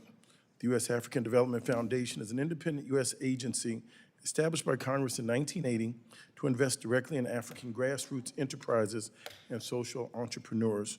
It empowers local, African-led solutions to reduce poverty, create jobs, and improve food security. The foundation targets marginalized populations and underserved communities, and in doing so, it partners with African governments, other U.S. government agencies, and private corporations to achieve transformative results. The results are clear, and it's something that we can all be proud of. Between 2019 and 2023, it has awarded more than $141 million in grants to more than 1,050 communities, African enterprises, directly affecting the lives of more than 6.2 million people on the continent. Any issues of fraud, waste, and abuse within the foundations were addressed as a result of a USAID Office of Inspector General inquiry on March 25th, 2024, and concluded in August 2024. That issue has been resolved respectfully. It is unacceptable that a foundation that fosters grassroots economic growth in Africa by providing seed capital, technical support directly to underserved communities and small enterprises has become a victim of Elon Musk and his misinformed and immoral Doge ideology. Now that Doge is closing, we have found that it has cost the government more than it has saved. At a time when the challenges we face, war, pandemic, climate change, demand partnerships we cannot choose withdrawal. I remind my colleagues across the aisle that their capricious cuts cost real lives, and I urge this committee to vote no on isolation and abandoning our commitment. Mr. Chairman, I yield back. Representative yields back. Any other members seek recognition? Representative Meeks. My good friend, Mr. Burchett, who, I think that he's maybe the funniest man in Congress, and he has dual careers. I mean, you can do a live reality TV if you want. You could be on one of these nightly night shows. I respect you in that regard, but I have to agree with Mr. Jackson on this, and I strongly oppose this bill, which would abolish an agency that has played an important role in supporting underserved communities across Africa. Since its founding in 1980, the U.S. African Development Foundation has supported thousands of women-owned businesses, increased youth employment opportunities, and expanded energy access in impoverished communities across the continent. Although work all through work at grassroots level to empower our African partners. The USADF is not perfect. I don't know many things that are perfect, but many of the circumstances my colleagues are discussing today are situations that we have existing tools to address. The Department of Justice investigates and prosecutes individuals for criminal misconduct, and that's exactly what the DOJ has done in this case. The Office of the Inspector General responds to complaints and identifies instances of wrongdoing as part of its mission to root out waste, fraud, and abuse. And the Government Accountability Office conducts audits, helps to recover funding from improper payments, and identifies improper management of government resources. In short, we already have appropriate mechanisms to deal with the instances of wrongdoing, and those mechanisms are working. You know where else those mechanisms are working? They're working at the Department of Defense. DOJ announced $633 million in False Claims Act settlements and judgments against defense contractors in fiscal year 2025. That's a significant amount of fraud for a federal government department that has failed to pass an audit literally every year it's been legally required to. But I don't hear calls to abolish the Department of Defense. Instead, I hear my colleagues echoing President Trump's call for a $1.5 trillion defense budget increase next year. That does not and looks hypocritical to me. So now I am willing to consider reforms to promote greater transparency and accountability in the USDF's work, but this legislation does none of that. It merely cuts assistance to vulnerable communities already that have been devastated by President Trump's earlier assault on foreign aid. I cannot support such cruel and senseless action. Just 2 weeks ago, Elon Musk and Pete Morocco's plans to close USDF through DOGE were officially defeated in the courts, paving the way for USADF's career staff to finally get back to work. So I urge my colleagues to oppose this bill, and I yield back the balance of my time. Any other members seek recognition? Representative, anybody over here? Representative Jacobs. Thank you, Mr. Chairman. Well, first of all, Mr. Burchett, I heard you were offering some horses for sale, so that sounds fun.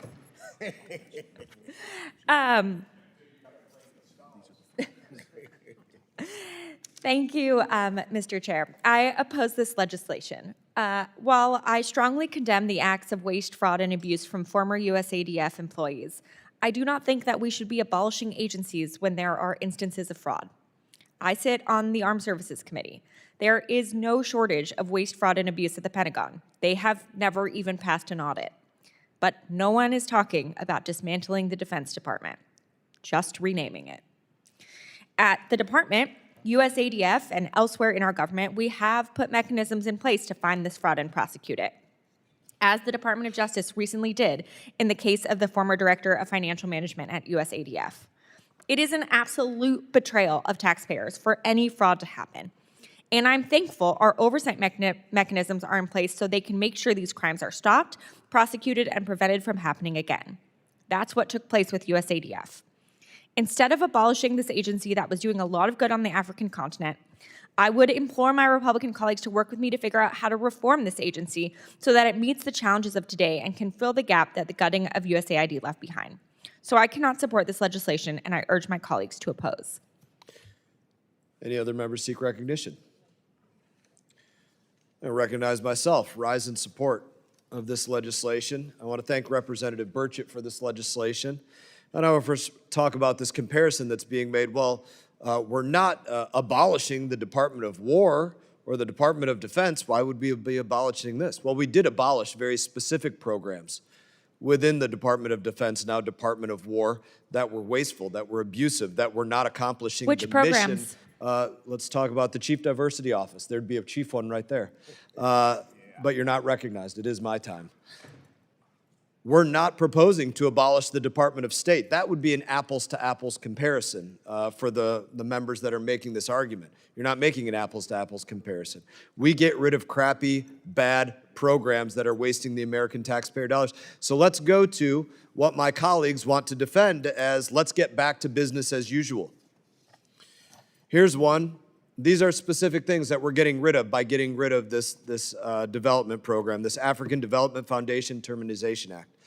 U.S. African Development Foundation Act terminated $51 million in grants. I would give them a standing ovation for that, because it was things like $229,000 for marketing 100% organic shea butter in Burkina Faso. Not the best use of taxpayer dollars. $84,000 for a business incubator for spa and wellness entrepreneurs in Nigeria. There was $239,000 for marketing pineapple juice in Benin. There was a couple $100,000 for mango drying facilities in the Ivory Coast. Increased yogurt production in Uganda. WhatsApp marketing in Kenya, and to train farmers to grow dragon fruit in Senegal. There was $9.1 million left unsecured across 13 countries. U.S. government funds remained in foreign bank accounts with undetermined access controls, with about $55 million in open obligations, $424,000 in unapproved invoices, still being dealt with at this point. Finance director at this department ran a $617,000 pass-through scheme, pled guilty to accepting illegal gratuities and making false statements after steering that $617,000 through a Kenya-based pass-through company. In addition to that, they were wiping data and systems deliberately, taken offline 21 separate servers, including in 6 unknown locations where they were not supposed to be, all logging information and then deleting information that was not supposed to take place at all. I'm going to submit for the record a report. U.S. African Development Foundation Operational Inventory Report, Systemic Patterns of Fraud, Waste, and Abuse, without objection. So ordered. This doesn't mean that there is not work being done in Africa. This committee continues to support foreign assistance in U.S. interests. 19 global health compacts, 10 MCC compacts active or in development, at least 300 active DFC awards exceeding $13 billion, making Africa the largest regional commitment. Where there's an opportunity to do good work is done. But whether in the Department of State or the Department of War or anywhere else, there have been these offices of waste, fraud, and abuse. They're gone. And I'm glad to see this office be gone. And in that, do any other members seek recognition? Anybody want to argue about the waste, fraud, and abuse? Anybody want to say I'm lying? I can argue about what the waste, fraud, and abuse in the DOD that I don't hear anybody talking about. I can argue and say that, if you want to, that the Pentagon is only one of 24 federal agencies that has not passed an unmodified financial audit since the Chief Financial Officer Act of 1980. Let's get them to pass that audit. Totally agree. I can argue Don't that, disagree on that. according to the government watchdog open books, the Defense Department's spending in September of 2025 reached levels not seen since 2008, a total of $93 billion. This included over $225 million on furniture alone, the highest amount since 2014, such as $12,000 on fruit basket stands and over $60,000 on designer chairs, $98,329 of Steinway Sons grand pianos, a $26,000 violin, a $21,750 handmade Japanese flute were among $1.8 million spent on instruments. The Pentagon also made $6.6 billion in purchases from foreign entities, over $1 billion more than the previous record of $5.2 billion in September of 2023. Reporting this year indicates that over $1.7 million has been spent by the Air Force Maintenance Unit on luxury knives that have literally no maintenance purpose. So I could go on and on also about waste, fraud, and abuse, as well as when you talk about DEI, you talk about how it was eliminated in the State Department. Well, guess where they want DE&I? In DOD. They did not eliminate deliberately in that program. Eliminated diversity, equity, inclusion officers being the chief DEI officers in all of these agencies. One of the first things that was done. Couldn't be more proud of that taking place. As far as recruitment as far is as concerned. waste, fraud, and abuse goes, anywhere. Let's get rid of it anywhere. absolutely anywhere. But don't come in here and say that this wasn't taking place in the State Department, where it is our duty to go What over we're and saying oversee is these that things. there was the proper examination to get rid of what was taking place there. You don't get rid of the whole I agency. submitted it for the record. You didn't disagree with me. You didn't object to me submitting it for the You don't get rid of record. the whole agency, just like you don't get rid of DOD. Oh, You get rid of you get the people that committed the crimes are prosecuted. We get And rid what of is you? So you fix it. You don't end it. We're fixing it by ending it. Now, I just made the point that there are still a number of programs ongoing, from DFC to MCC, other global compacts. I didn't hear you talking about those great things that are going on. It's like you're just interested in a brand. Oh, we just need this brand to go forward. Even though all these terrible things were going on, let's just continue this brand.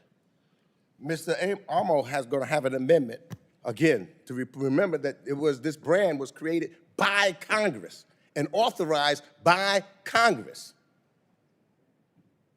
That's why we need to keep doing state authorization acts to get rid of these things by Congress.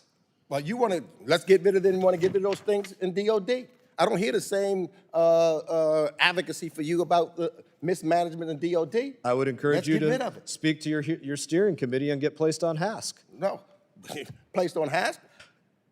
Yeah, the House Armed Services. You're talking about that stands for House Armed Services Committee. You're talking about waste, fraud, and abuse in one area where we're destroying ourselves. It's called the State Department. We have oversight of the State Department. Because some of that, We're the Foreign Affairs right Committee. now, We do the State Department. 500,000 to 1 million people have died. Died. Because of Doge and the cuts that have taken place in the State Department. There's We've no lost truth in all that of the whatsoever. expertise. Not 1 ounce of truth in that whatsoever. Oh, there's a lot. There's a whole lot of truth to it. The United States of America. Have you ever heard of PEPFAR? Do you know how many people? I know well about PEPFAR and all of the waste, fraud, and abuse that was going on. Do you know how many lives it saved? Do you know that? Do you know how many lives Do you know it that saved? we're still Do you supporting know how PEPFAR? many lives it saved? That we're getting rid of the waste, Do fraud, you and know abuse. how many lives You it don't want to saved? get rid of the waste, fraud, and abuse in it. Do You're you just know- interested in No, saying, I don't want to. let's continue PEPFAR. Let's not get rid of the What I bad say stuff is, in PEPFAR. what I say is where there is Mr. a Chairman, problem, Mr. Chairman. where there is a problem, we fix it. We don't end it. The same thing in the State Department and all. I'm consistent completely. I'm not just going one side and the other. I am consistent. Sometimes Don't the rot end is it. beyond Fix it. repair. The rot is beyond Fix it. repair there. Now, you're bringing up PEPFAR. Did you want to tell the American people that there's nothing going on with PEPFAR? Go ahead and tell that lie. I'm telling you how many people. But is PEPFAR going on or not?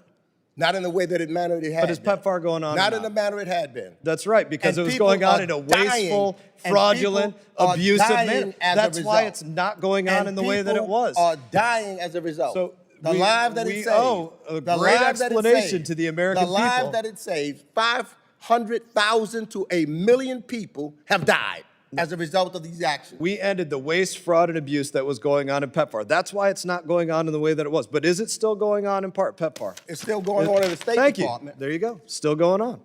So it's not going on in The the waste, fraud, and wasteful, abuse in DOD is fraudulent, still going abusive on. way that it was. Right? But you want to continue the waste- status quo in No. PEPFAR. You'd like to go I back want to to what it continue the was. humanitarian concern that we have about human beings all over the world.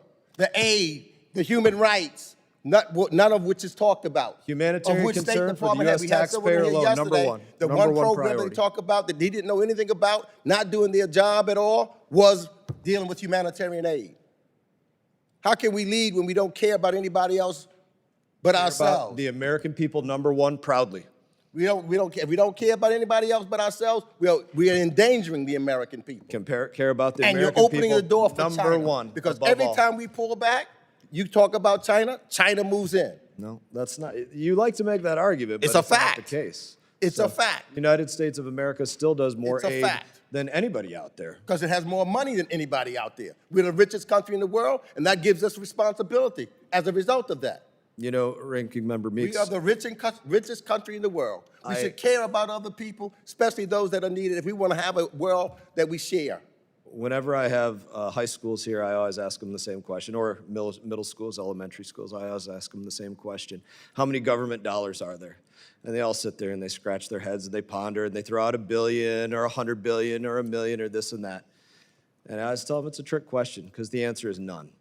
It all belongs to we the people. It all comes out of the pockets of we the people. I see you huffing and puffing Which is about me why, saying which that. is why yesterday. The dollars of we the which is- people. Keep which huffing is- and puffing about Which is it. why yesterday I the talked money of about the people. $200 billion that the president is asking, and we should then examine and know how that money is being spent. That's right. But And you you've don't been- care about that. You've been given But you don't about care about it. You 13 didn't care about that. I talked about 13 separate transparency briefings on that we need to give the American people so they know what their money is being spent on. Have you been Where given as we 13 cut briefings on healthcare, it? as gas prices You have. continue to go up, 13 as briefings. food continues to go up, we don't care about that. We went The over American yesterday people your cares lack of about that. attendance. The American people cares about food costs, gas, and gas has gone up. Must not be listening when you go to the The gas has gone up. I listen. Hearings. I listen when I go. You There's can't 3 hear, hearings. You can't hear if you're There was 45 3 minutes hearings late. that we had. I don't know if you got some kind of secret microphone in here, but you can't hear if you're 45 minutes And late. the people can't hear the truth if you don't call the hearings. If you don't call hearings to have transparency, the people of the United States will never know. Do you just want things in a classified session and the people never know what's going on? You had a hearing And yesterday. I've been there. To the weekend And I've session been to before those that. hearings. Another in the The weekend three- session the before three- that. The greatest thing, the most disturbing and what's costing the American people right now is Trump's choice of war in Iran, where gas prices have gone up over $1 in less than a month, where food prices are going up, where the cost of health care is going Ranking up. Member Meeks, and did you this vote is what the, for this any? is, You this gave is the what the president American direction. Do you people are recall asking that? for. Do you recall voting to give the president the This is- direction of what to do? this is You what- voted to quote you, President, use any and all means necessary. That This was is your what vote. I want. That was your vote. No, my oath of office is to make sure that I oversee the executive branch of government. That's my oath. I know you like to argue, but you should do and more that's of your my job. oath. And no, I want you to Argue, do you your should do- job as the chairman to have these hearings. We just did one yesterday. We kept doing them the week Well, before. then let's bring in, as I asked yesterday, let's subpoena. I'm gonna start writing them on the wall up there so that you know the dates of when they took place. Let's subpoena Rubio, let's subpoena Kushner, and let's subpoena Wickoff, because they, and those last two, who have nothing to do with the federal government, they've not been cleared through anything. Had Rubio at least 3 times. I said those two. You've had Rubio at least Wickoff, 3 times. not on the Secretary war. of War Hegseth. Not on the war. John Radcliffe, CIA. Not in this countless committee. times. They had them in this committee? You had them in this committee? Classified briefings. And Did you have them in this committee? All of these classified I've briefings. been at all of those classified briefings. I just told you you've had them. I've been at all of those, 3 of them. Listen, 3 of them. I They just had. give you the encouragement. 2 of them they had for members of Congress. I would encourage, I'm going to take And we my didn't time get the back now. answers I've there. enjoyed the colloquy with you. I would just encourage you, do would- your job. I would encourage you to do yours and have Show up. transparency on the committee. Mr. Chairman, Show can I up call and for show a up Your recorded job vote? and have transparency on the committee. You don't tell me will how you to show do up? my job. You sure you'll have show the up? committee. Have Wickoff here, I'll be here. Should I give you Have an engraved Kirshner invitation? Here, Will I'll that be get here. you here on time? Have Kirshner here, I'll be here. Well, do you need an engraved invitation? You don't tell or- me. You don't tell me It was a when or question. what to do.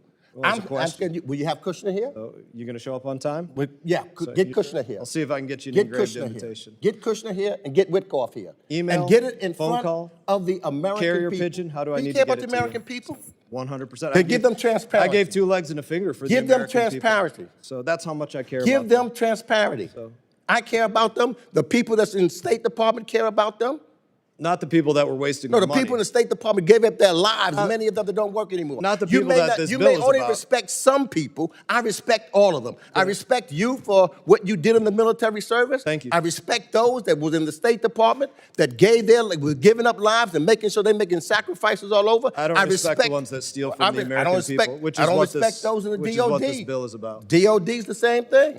I don't respect I've not anybody heard that you steals talk about from our them people. either. Well, I'm not unhappy. Let's have transparency. I was just talking about it with you. Let's have transparency. It's been a fun conversation. Sure has. I'll make sure to get you that engraved invitation. Yeah. So, all right. Where are we at on this? Any more discussion besides from you and I? I would like to call for a recorded vote. And I need to get back to my office because I think we ordered have to- tacos before I left. And if I get soggy tacos, I'm coming back and rail on one Very particular good. chairman and one particular ranking member. Any amendments? Wait a minute, does this young man have an amendment? I'm sorry. He has an amendment. Okay, I'm sorry. This young man does have an The amendment. clerk shall distribute the amendment. Clerk shall report the amendment.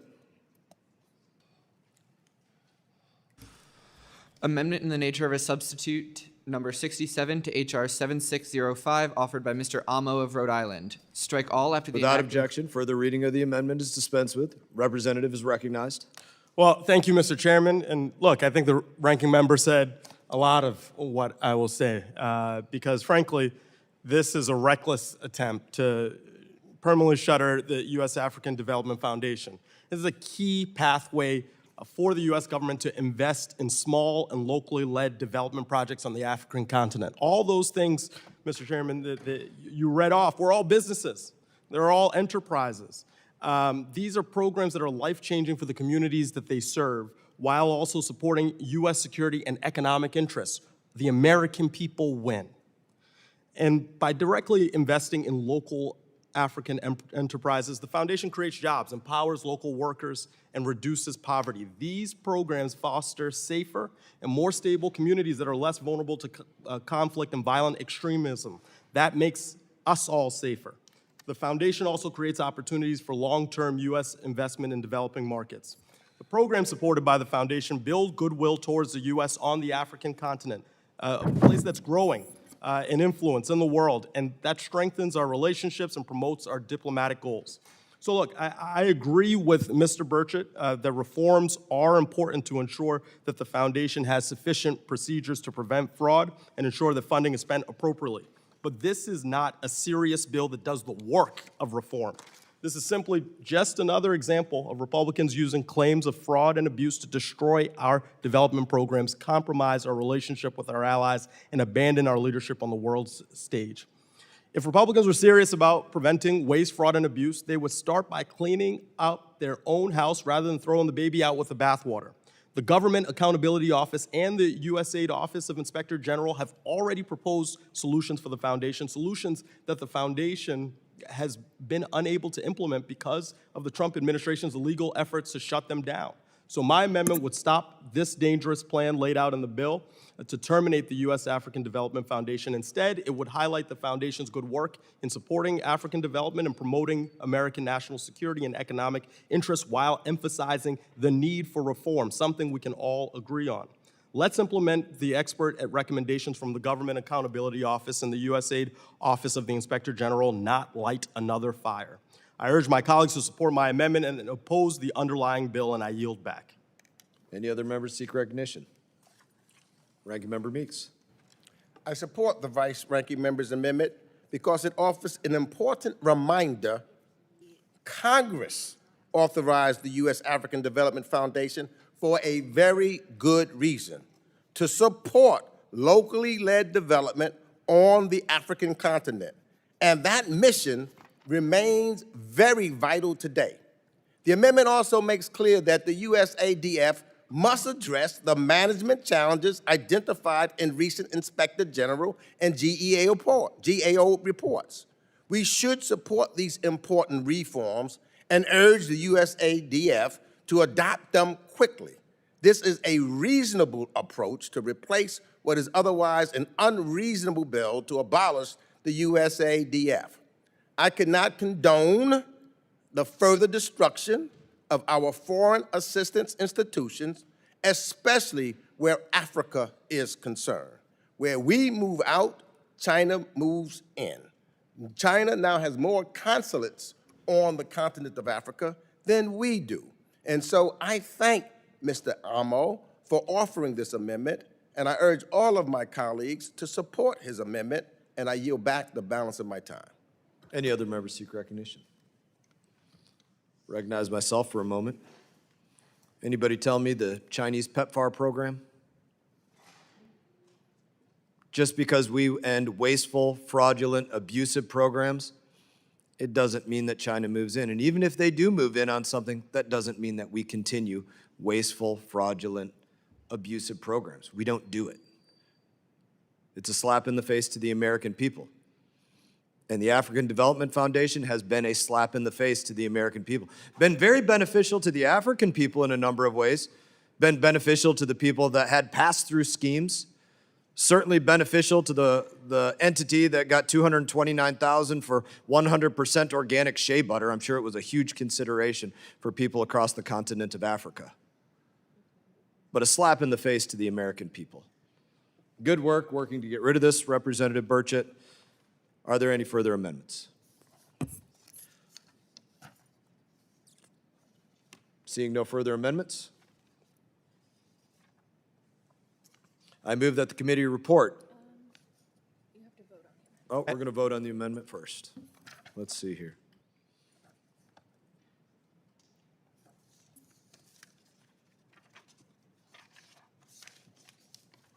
There we go.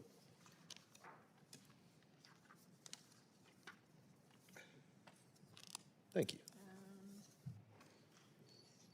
Would you like that one?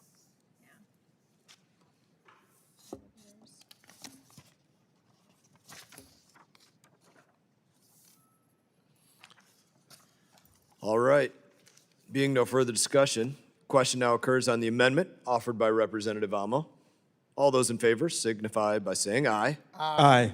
All those opposed signify by saying no. No. In the opinion of the chair, the noes have it. The amendment is not agreed to. Ask for a roll call vote. You absolutely may.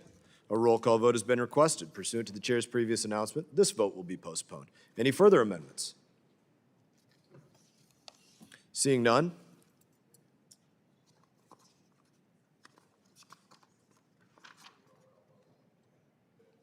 In a moment.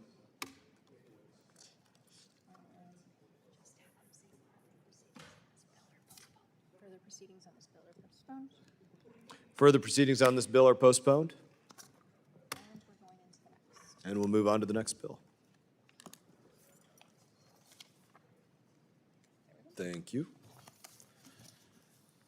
Pursuant to notice, I now call up H.R. 7616, the Transatlantic Academic Security and Risk Mitigation Act. The bill was circulated in advance, and the clerk shall designate the bill. H.R. 7616 to require the Secretary of State to develop a strategy to identify and mitigate relationships that pose a risk to the United States foreign policy Without interests. objection, the first reading is dispensed with, and the bill is considered read and open to amendment at any point. Does any member seek recognition? Mr. Chairman, I do. Representative Jackson. Thank you, Mr. Chairman. Thank you for holding this very important markup today and for allowing consideration of my bill, the Transatlantic Academic Security and Risk Mitigation Act. The Chinese Communist Party continues to deepen its ties in every corner of the world, infiltrating economies, natural resources, critical infrastructure, and education and research centers. In Europe, Beijing's strategy involves penetrating institutions, pre-positioning leverage through dependencies, and applying economic, cyber, and informational pressure to influence governments. You can see there's a chart here behind me that shows these institutions in Europe and the number of connections they have with Chinese institutions. On the other side here, you'll see there's a chart that basically uses the this is France as an example here.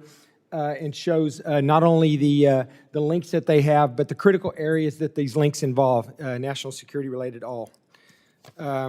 As you can see, there are hundreds of joint European-Chinese academic cooperation programs hosted at European research centers and institutions of higher education.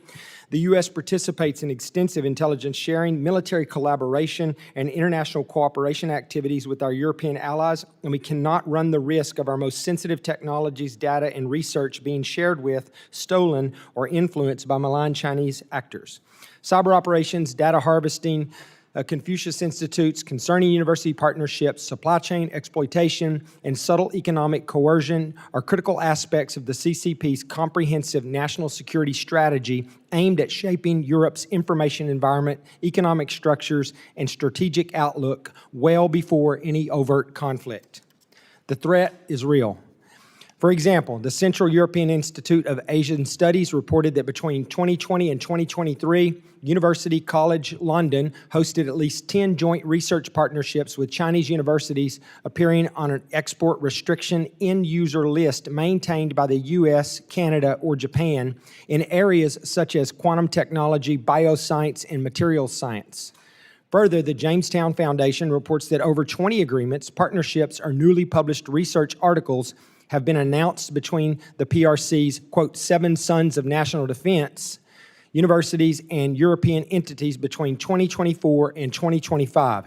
These, quote, 7 sons universities have a history of military collaboration and intellectual property theft, yet these partnerships were still advanced following PRC delegation trips to universities in France, Austria, and Spain. My bill, the Transatlantic Academic Security and Risk Mitigation Act, directs the Secretary of State to develop a strategy to identify and mitigate adverse national security effects of relationships between Chinese entities of concern, entities that are actively involved in China's military-civilian fusion, defense industrial base and security intelligence services, and those of European institutes of higher education. It is critical for the State Department to evaluate the scope of the threats posed by the Chinese relationships with the European entities and develop a strategy to mitigate any potentially detrimental dangers these relationships pose to America's national security. I encourage every member of the committee to support my legislation, push back on malign Chinese influence, and send a clear message to our European partners that threats to the United States' national security cannot and will not be tolerated. With that, Mr. Chairman, I yield back. Representative yields back. Any other members seek recognition? Ranking Member Meeks. I oppose this measure. The bill directs the Undersecretary of State for Political Affairs to develop and submit a strategy assessing and mitigating risks posed by relationships between European universities and research institutions and the PRC entities of concern. While a strategy to combat PRC malign influence in European universities would be useful, this bill does not do that. Instead of constraining malign activity by China, this bill constrains important institutions in Europe. The problem is that the criteria the bill uses is so overbroad that most major PRC universities and research institutions would be deemed entities of concern. For instance, Tsinghua and Peking universities, which partner with multiple major U.S. universities, would likely be included.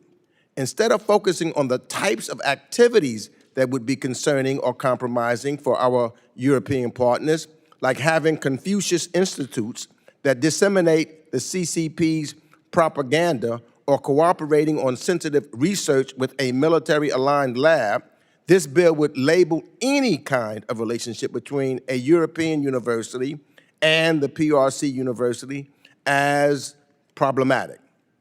Are student conferences on the humanities a national security concern? Are Chinese graduate students going to Europe to study economics a threat? If European students are headed to a Chinese university to conduct an agricultural research, is that a problem? We don't even treat academic ties with China this way in the United States. Both Georgetown and Johns Hopkins University, for instance, have ties with Tsinghua University on discrete programs. Why would we say that European countries should not have ties with those universities when we do so ourselves? To effectively tackle the China challenge, we need to know China. To do that, we need Americans and Europeans to travel to, study in, and do research in China. Instead of vilifying American and European institutions that maintain linkages with China, we should be supporting and de-risking our linkages. And with that, I yield back the balance of my time. Ranking Member yields back. Any other members seek recognition? Representative Fine. Thank you, Mr. Chairman.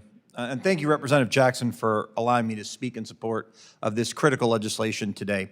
For years, the Chinese Communist Party has been allowed to worm its way into American and European education and research institutions under the guise of cooperation, all this happy, feel-good stuff we just heard from the previous speaker. But then they turned around and used these partnerships to undermine us and our allies. They've created Confucius Institutes to promote propaganda and harvest our data. They feed joint research directly into the People's Liberation Army. In fact, I was just in a hearing of the Education and Workforce Committee where we were talking about this exact issue. And I talked about issues that have happened in Florida with Chinese concern. Lin Yang, who was indicted in 2021 for concealing his ties to a Chinese company while working with the University of Florida. at least 4 UF faculty members between 2019 and 2021 fired after they had undisclosed connections to Chinese institutions. A 2024 biochemical toxin shipping scheme at the University of Central Florida between 2019 and 2020, 4 faculty members there with ties to China were forced to resign amid potential theft of research. It's happened at the University of South Florida, and this is in the state of Florida, where we have passed multiple bills to try to deal with this. So we can live in the world of sunshine, rainbows, and pixie dust, or we can live in the world the way it actually is.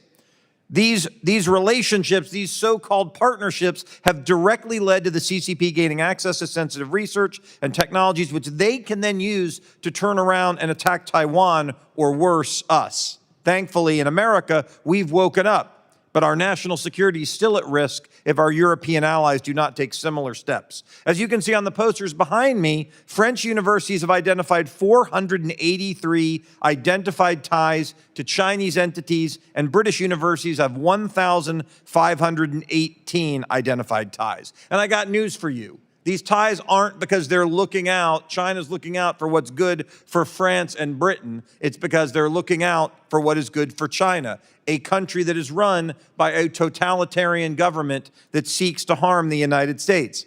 Of these Chinese entities, 32% of which work with the British and 72% which work with the French, they have direct links to the People's Liberation Army. That is hundreds and hundreds and hundreds of programs. I'd also like to note these universities aren't just cooperating on like harmless research, like let's talk about Shakespeare and the humanities. They're cooperating on topics like semiconductors, aerospace engineering, and AI, a subject we've talked about extensively in this committee, areas that will be at the forefront of modern diplomacy and warfare. Representative Jackson's legislation is essential because it will require us to engage diplomatically with our European allies and help them close their gaps by identifying and mitigating these risks, ensuring our joint security is not compromised. China clearly has malign interests towards us. It only makes sense that we take responsible measures to defend ourselves. This bill does exactly that. I implore all my colleagues to see the danger in allowing the CCP to roam free in American and European institutions, and to support this bill to ensure that we counter this real and present danger. Thank you, Mr. Chairman. Do any other members seek recognition? Recognize myself for a couple of moments. I want to thank the author for this work. I would say it's a pretty narrowly tailored piece of legislation. Any entities of the People's Republic of China that, what do? Reading the legislation here, are involved in the implementation of military-civil fusion. That's pretty specific. Participates in Chinese Defense Industrial Base, is affiliated with Chinese State Administration for Science, Technology, and Industry for National Defense. All very specific things. I could go on and on. Very, very specific, very well tailored, very well written. I want to yield my time to Representative Jackson. Thank you, Mr. Chairman, and I agree with you on that. And you can, the ranking member's comments on the concern for the definition. This bill's definition of, quote, entity of particular concern is consistent with legislation that we have already passed out of the House in H.R. 881, DHS Restrictions on Confucius Institutes and Chinese Entities of Concern Act, which passed with bipartisan support at the time. I think that we have to be proactive in this. I don't believe that our European allies, some of them take the Chinese threat as seriously as we do. It will be our technology and our advances that end up being used against us on the battlefield someday. And I personally want to make sure that we're doing everything we possibly can to make sure that we are not enabling this and helping the Chinese to meet those needs that they have to gather and use our intellectual property and our advancements against us. With that, I yield back. Thank you, sir. Very good. Any other members seek recognition? No further discussion. The committee will move to consideration of amendments. Does any member wish to offer an amendment? Being no further amendments, I move that the committee report H.R. 7616 to the House with a favorable recommendation. All those in favor signify by saying aye. Aye. All those opposed signify by saying no. No.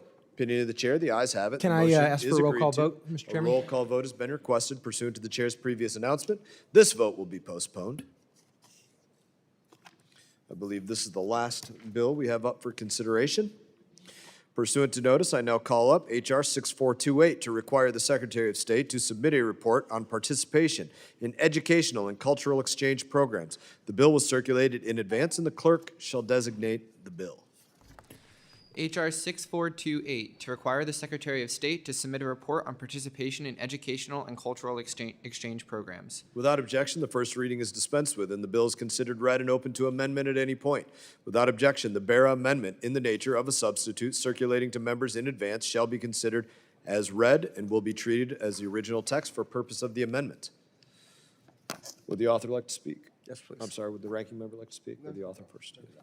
Thank you, Mr. Chairman. Thank you, Ranking Member Meeks. And thank you for saving the best legislation for last. I'd like to speak in support of H.R. 6428 to require the Secretary of State to submit a report on participation in educational and cultural exchange programs, and I urge my colleagues to join me in supporting this bipartisan bill. I'm also sending well wishes to my colleague, Representative Joe Wilson, who introduced this bill with me, and wishing him a speedy recovery. Educational and cultural exchange programs are among our most effective tools for advancing U.S. national security, strengthening diplomatic relations, and sustaining American global leadership. These initiatives build lasting relationships with emerging leaders who will shape the political, economic, and security landscape of their countries. Through programs like the Fulbright Program and the Young Southeast Asian Leaders Initiative, the United States projects soft power, fosters goodwill, and promotes democratic values. The PRC is moving aggressively to expand its own educational and cultural exchange programs worldwide. When I speak with ambassadors from the East Asia and Pacific region, they often tell me that while young people would prefer to study in the U.S., the PRC provides significantly more scholarships and exchange programs. As a result, an increasing share of the next generation of leaders is being educated in China instead of the United States. This should be a concern to all of us. This creates long-term implications for U.S. diplomatic standing, influence, and strategic positioning. H.R. 6428 bolsters America's global engagement by requiring the State Department to submit a comprehensive report to Congress on participation in U.S.-funded and comparable PRC-sponsored educational and cultural exchange programs.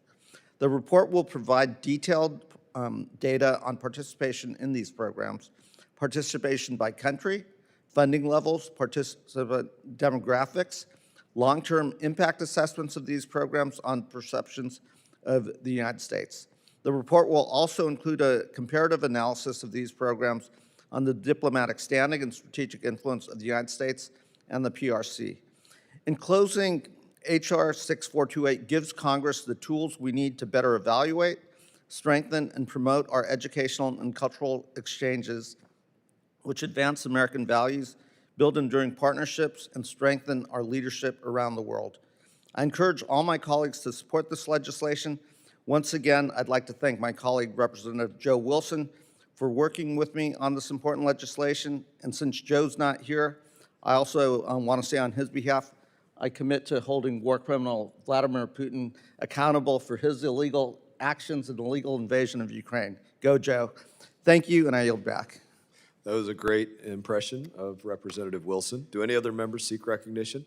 Ranking Member Meeks. H.R. 6428 represents a smart, forward-looking investment in one of the United States' most effective tools of global leadership, educational and cultural exchange. These programs are not simply academic opportunities.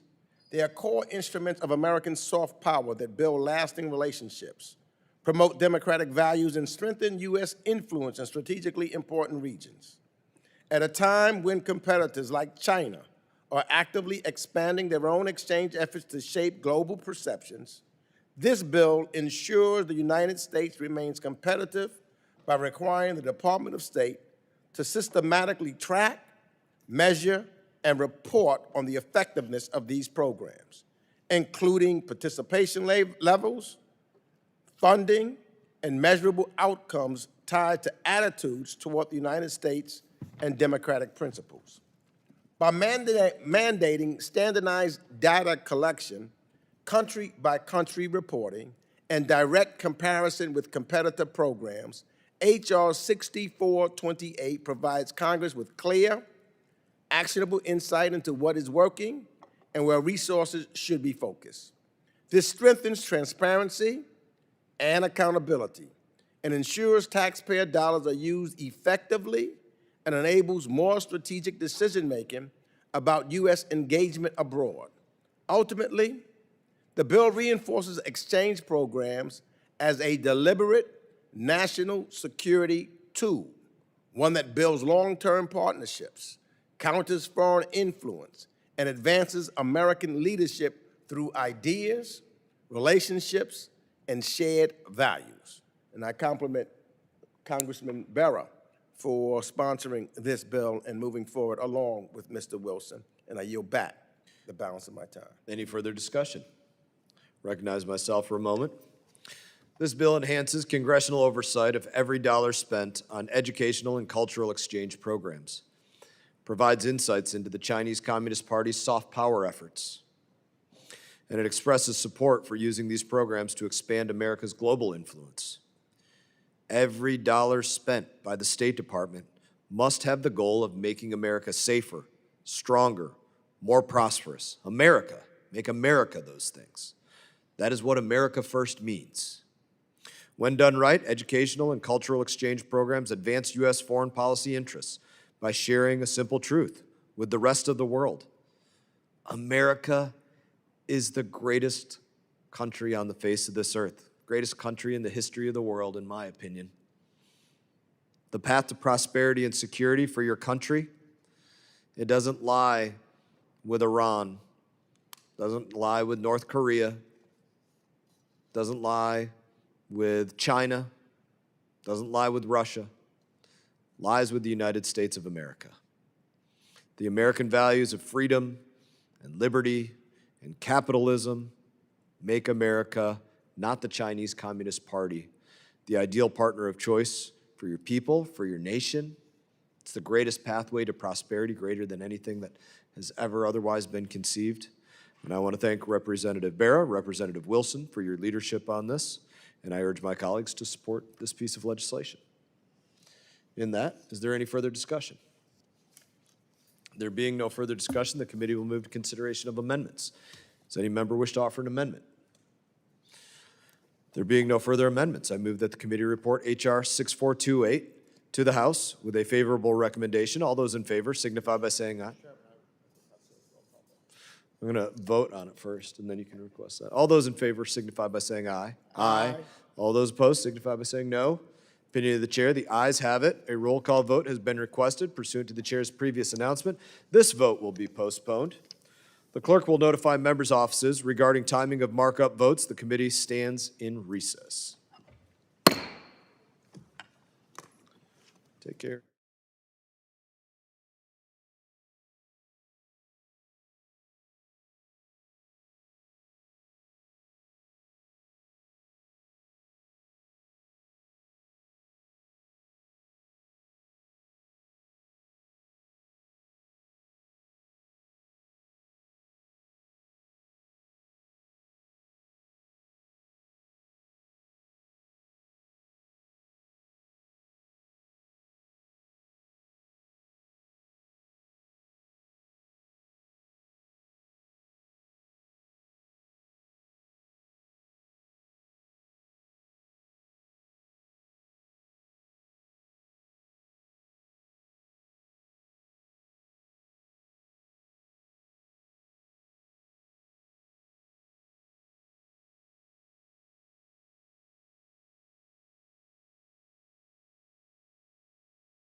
Committee will come to order. Committee postponed further proceedings on H.R. 7654, the Advanced Global Health Act, favorably to the House, on which the ayes prevailed by voice. The question now occurs on reporting the measure to the House with a favorable recommendation. Members will vote using the electronic voting system. The clerk will open the vote. Recommend an aye vote.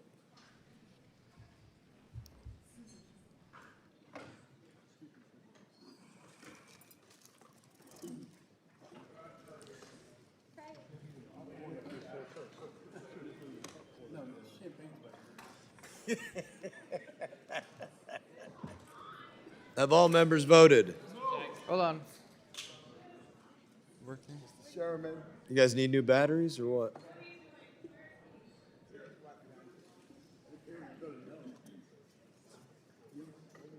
What are we missing?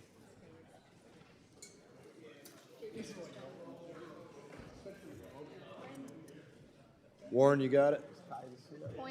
Is it on? There you go. All right, have all members voted? Any member wish to change their vote? Clerk will close the vote and report the tally. On this vote, the yeas are 41, the noes are 2. The ayes have it, the motion is agreed to.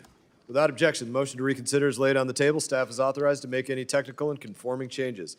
Committee postponed further proceedings on reporting H.R. 7642, the Guide Act, as amended favorably to the House, on which the ayes prevailed by voice vote. The question now occurs on reporting the measure to the House with a favorable recommendation. Members will vote using the electronic voting system. The clerk will open the vote.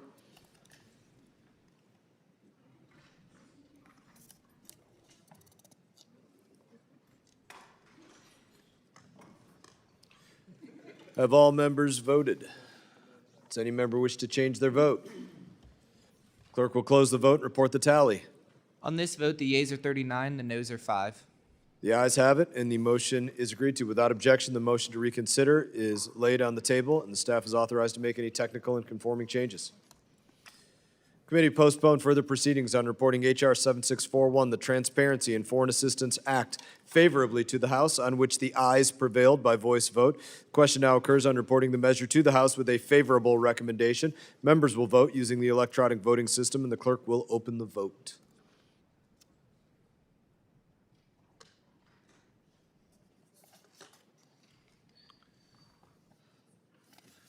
Have all members voted? Does any member wish to change their vote? Clerk will close the vote and report the tally. On this vote, the yeas are 44, the noes are 0. Ayes have it, and the motion is agreed to. Without objection, the motion to reconsider is laid on the table. The staff is authorized to make any technical and conforming changes. All right.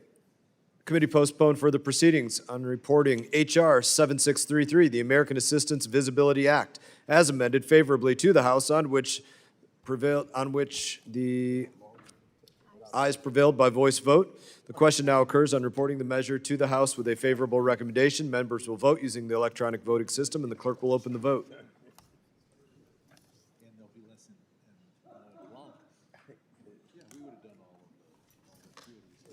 Have all members voted?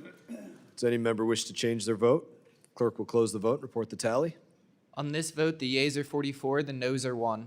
The ayes have it, and the motion is agreed to. Without objection, the motion to reconsider is laid on the table, and the staff is authorized to make any technical and conforming changes. Committee postponed further proceedings on reporting H.Res. 971, condemning the coercive actions of the People's Republic of China against Japan in response to statements regarding Taiwan and reaffirming the United States' commitment to its allies in the Indo-Pacific region, as amended favorably to the House, on which the ayes prevailed by voice vote. Question now occurs on reporting the measure to the House with a favorable recommendation. Members will vote using the electronic voting system, and the clerk will open the vote.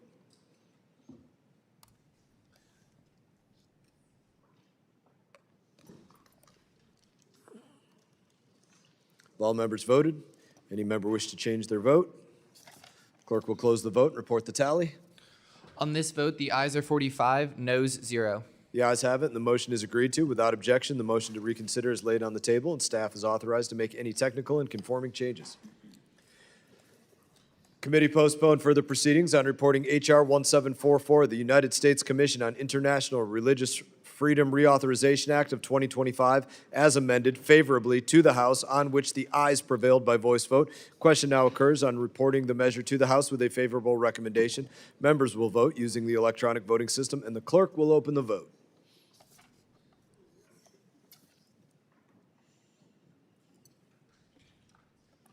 All members voted. Does any member wish to change their vote? Clerk will close the vote and report the tally. On this vote, the yeas are 45, noes 0. The ayes have it, and the motion is agreed to. Without objection, the motion to reconsider is laid on the table, and staff is authorized to make any technical and conforming changes. The committee postponed further proceedings on reporting H.R. 3447, the Chip Security Act, as amended favorably to the House, on which the ayes prevailed by voice vote. The question now occurs on reporting the measure to the House with a favorable recommendation. Members will vote using the electronic voting system, and the clerk will open the vote.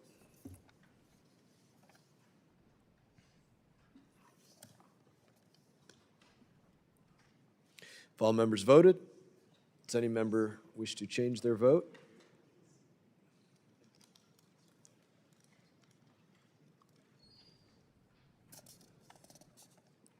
Clerk will close the vote and report the tally.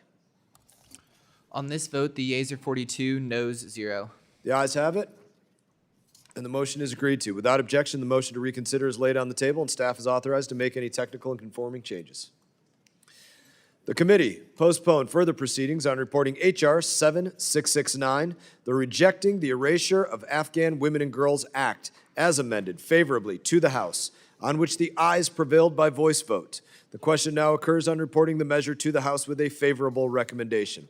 Members will vote utilizing the electronic voting system, and the clerk will open the vote.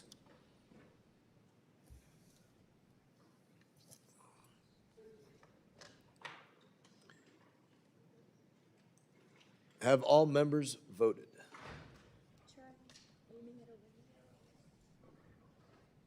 Does any member wish to change their vote? There you go. Clerk will close the vote and report the tally. On this vote, the yeas are 44, noes 2. The ayes have it, and the motion is agreed to. Without objection, the motion to reconsider is laid on the table, and the staff is authorized to make any technical and conforming changes. The committee postponed further proceedings on reporting H.R. 7058, the Foreign Adversary AI Risk Assessment and Diplomacy Act, favorably to the House, on which the ayes prevailed by voice vote. The question now occurs on reporting the measure to the House with a favorable recommendation.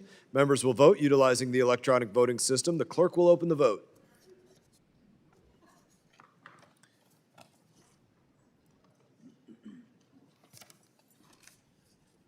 Have all members voted? Does any member wish to change their vote? Clerk will close the vote and report the tally. On this vote, the ayes are 45, noes 0. The ayes have it. The motion is agreed to. Without objection, the motion to reconsider is laid on the table. Staff is authorized to make any technical and conforming changes. Committee postponed further proceedings on reporting H.R. 7653, the Biodefense Diplomacy Enhancement Act, favorably to the House, on which the ayes prevailed by voice vote. The question now occurs on reporting the measure to the House with a favorable recommendation. Members will vote utilizing the electronic voting system. The clerk will open the vote.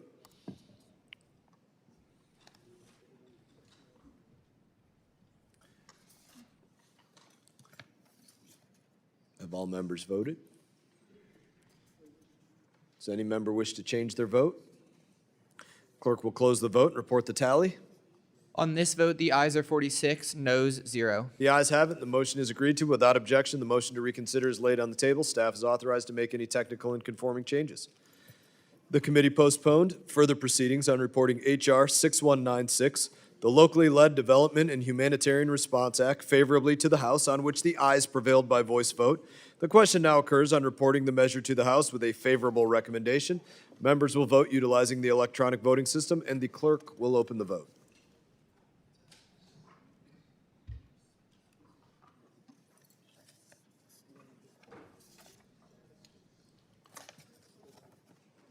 Have all members voted?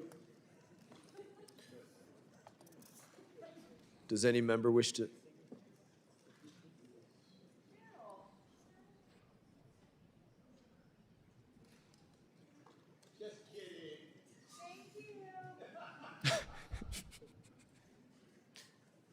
Does any member wish to change their vote? Clerk will close the vote and report the tally. On this vote, the ayes are 36, noes 10. The ayes have it. The motion is agreed to. Without objection, the motion to reconsider is laid on the table, and staff is authorized to make any technical and conforming changes. Committee postponed further proceedings on the roll call vote on the substitute for the amendment in the nature of a substitute, number 119, offered by Ranking Member Meeks to H.R. 7632, on which the noes had prevailed by voice vote. The question now occurs on agreeing to the amendment. Members will vote using the electronic voting system. The clerk will open the vote. I recommend a no vote.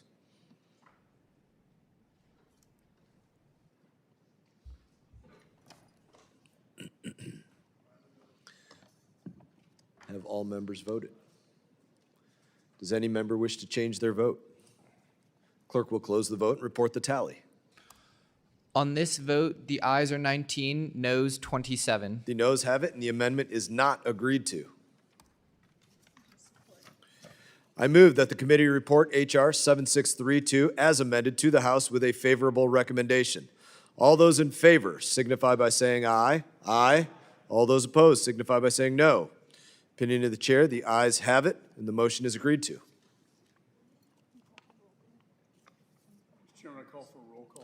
Roll call vote has been requested. Members will vote utilizing the electronic voting system, and the clerk will open the vote.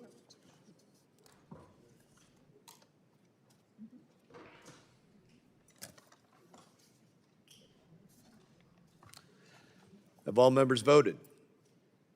Does any member wish to change their vote? Clerk will close the vote and report the tally. On this vote, the ayes are 46, noes 0. The ayes have it, and the motion is agreed to. Without objection, the motion to reconsider is laid on the table. Staff is authorized to make any technical and conforming changes. The committee postponed further proceedings on reporting H.R. 2504, the U.S.-European Nuclear Energy Cooperation Act of 2025 as amended favorably to the House, on which the ayes prevailed by voice vote. The question now occurs on reporting the measure to the House with a favorable recommendation. Members will vote utilizing the electronic voting system, and the clerk will open the vote. Have all members voted? Does any member wish to change their vote? Clerk will close the vote and report the tally. On this vote, the ayes are 43, noes 3. The ayes have it, and the motion is agreed to. Without objection, the motion to reconsider is laid on the table. Staff is authorized to make any technical and conforming changes. The committee postponed further proceedings on reporting H.R. 7649, the Humanitarian Theft Enforcement Act, as amended favorably to the House, on which the ayes prevailed by voice vote. The question now occurs on reporting the measure to the House with a favorable recommendation. Members will vote utilizing the electronic voting system, and the clerk will open the vote.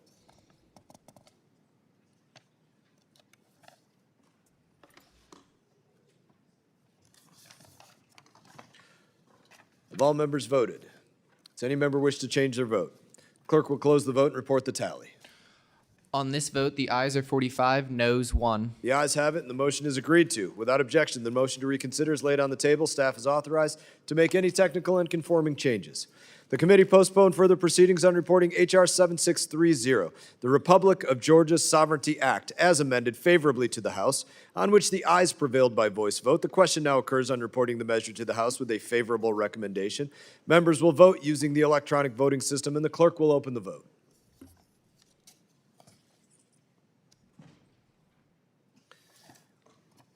Have all members voted? Does any member wish to change their vote? Clerk will close the vote and report the tally. On this vote, the ayes are 44, noes 0, 2 present. The ayes have it. The motion is agreed to. Without objection, the motion to reconsider is laid on the table, and staff is authorized to make any technical and conforming changes. The committee postponed further proceedings on reporting H.R. 7675, the Securing Partner Supply Chains Act, favorably to the House, on which the ayes prevailed by voice vote. The question now occurs on reporting the measure to the House with a favorable recommendation. Members will vote utilizing the electronic voting system. The clerk will open the vote.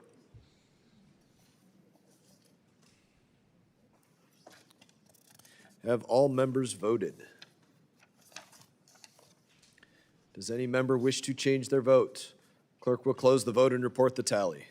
On this vote, the ayes are 43, noes 3. The ayes have it, and the motion is agreed to. Without objection, the motion to reconsider is laid on the table, and staff is authorized to make any technical and conforming changes.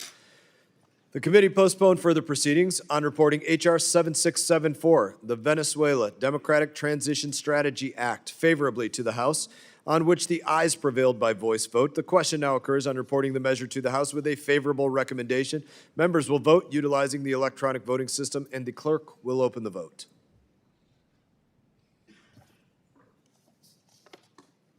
Have all members voted? Does any member wish to change their vote? Clerk will close the vote and report the tally. On this vote, the ayes are 41, noes 5. The ayes have it, and the motion is agreed to. Without objection, the motion to reconsider is laid on the table. Staff is authorized to make any technical and conforming changes. The committee postponed further proceedings on the roll call vote on amendment in the nature of a substitute, number 67, offered by Representative Amo to H.R. 7605, on which the noes had prevailed by voice vote. The question now occurs on agreeing to the amendment. Members will vote utilizing the electronic voting system. The clerk will open the vote. I recommend a no vote.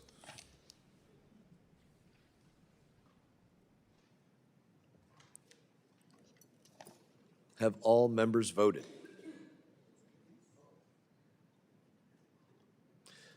Does any member wish to change their vote?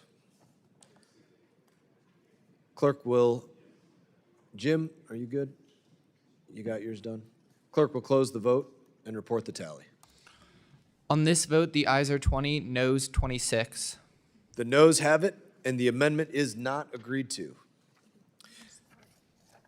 I move that the committee report H.R. 7605 to the House with a favorable recommendation. All those in favor signify by saying aye. Aye. All those opposed signify by saying no. No. Opinion of the chair, the ayes have it, and the motion is agreed to. Chairman, I call for a roll call. A roll call vote has been requested. Members will vote utilizing the electronic voting system, and the clerk will open the vote. Recommend an aye vote.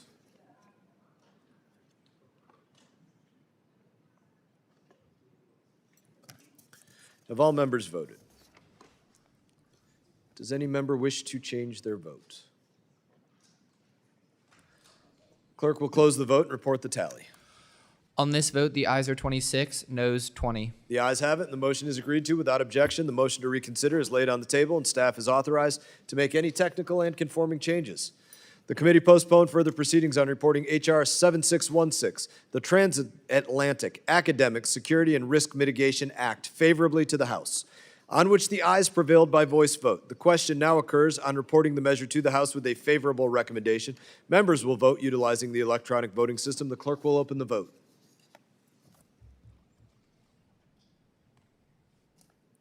Have all members voted? Does any member wish to change their vote? Clerk will close the vote and report the tally. On this vote, the ayes are 27, noes 19. The ayes have it, and the motion is agreed to. Without objection, the motion to reconsider is laid on the table, and staff is authorized to make any technical and conforming changes. The committee postponed further proceedings on reporting H.R. 6428 to require the Secretary of State to submit a report on participation in educational and cultural exchange programs as amended favorably to the House, on which the ayes prevailed by voice vote. The question now occurs on reporting the measure to the House with a favorable recommendation. Members will vote utilizing the electronic voting system. The clerk will open the vote.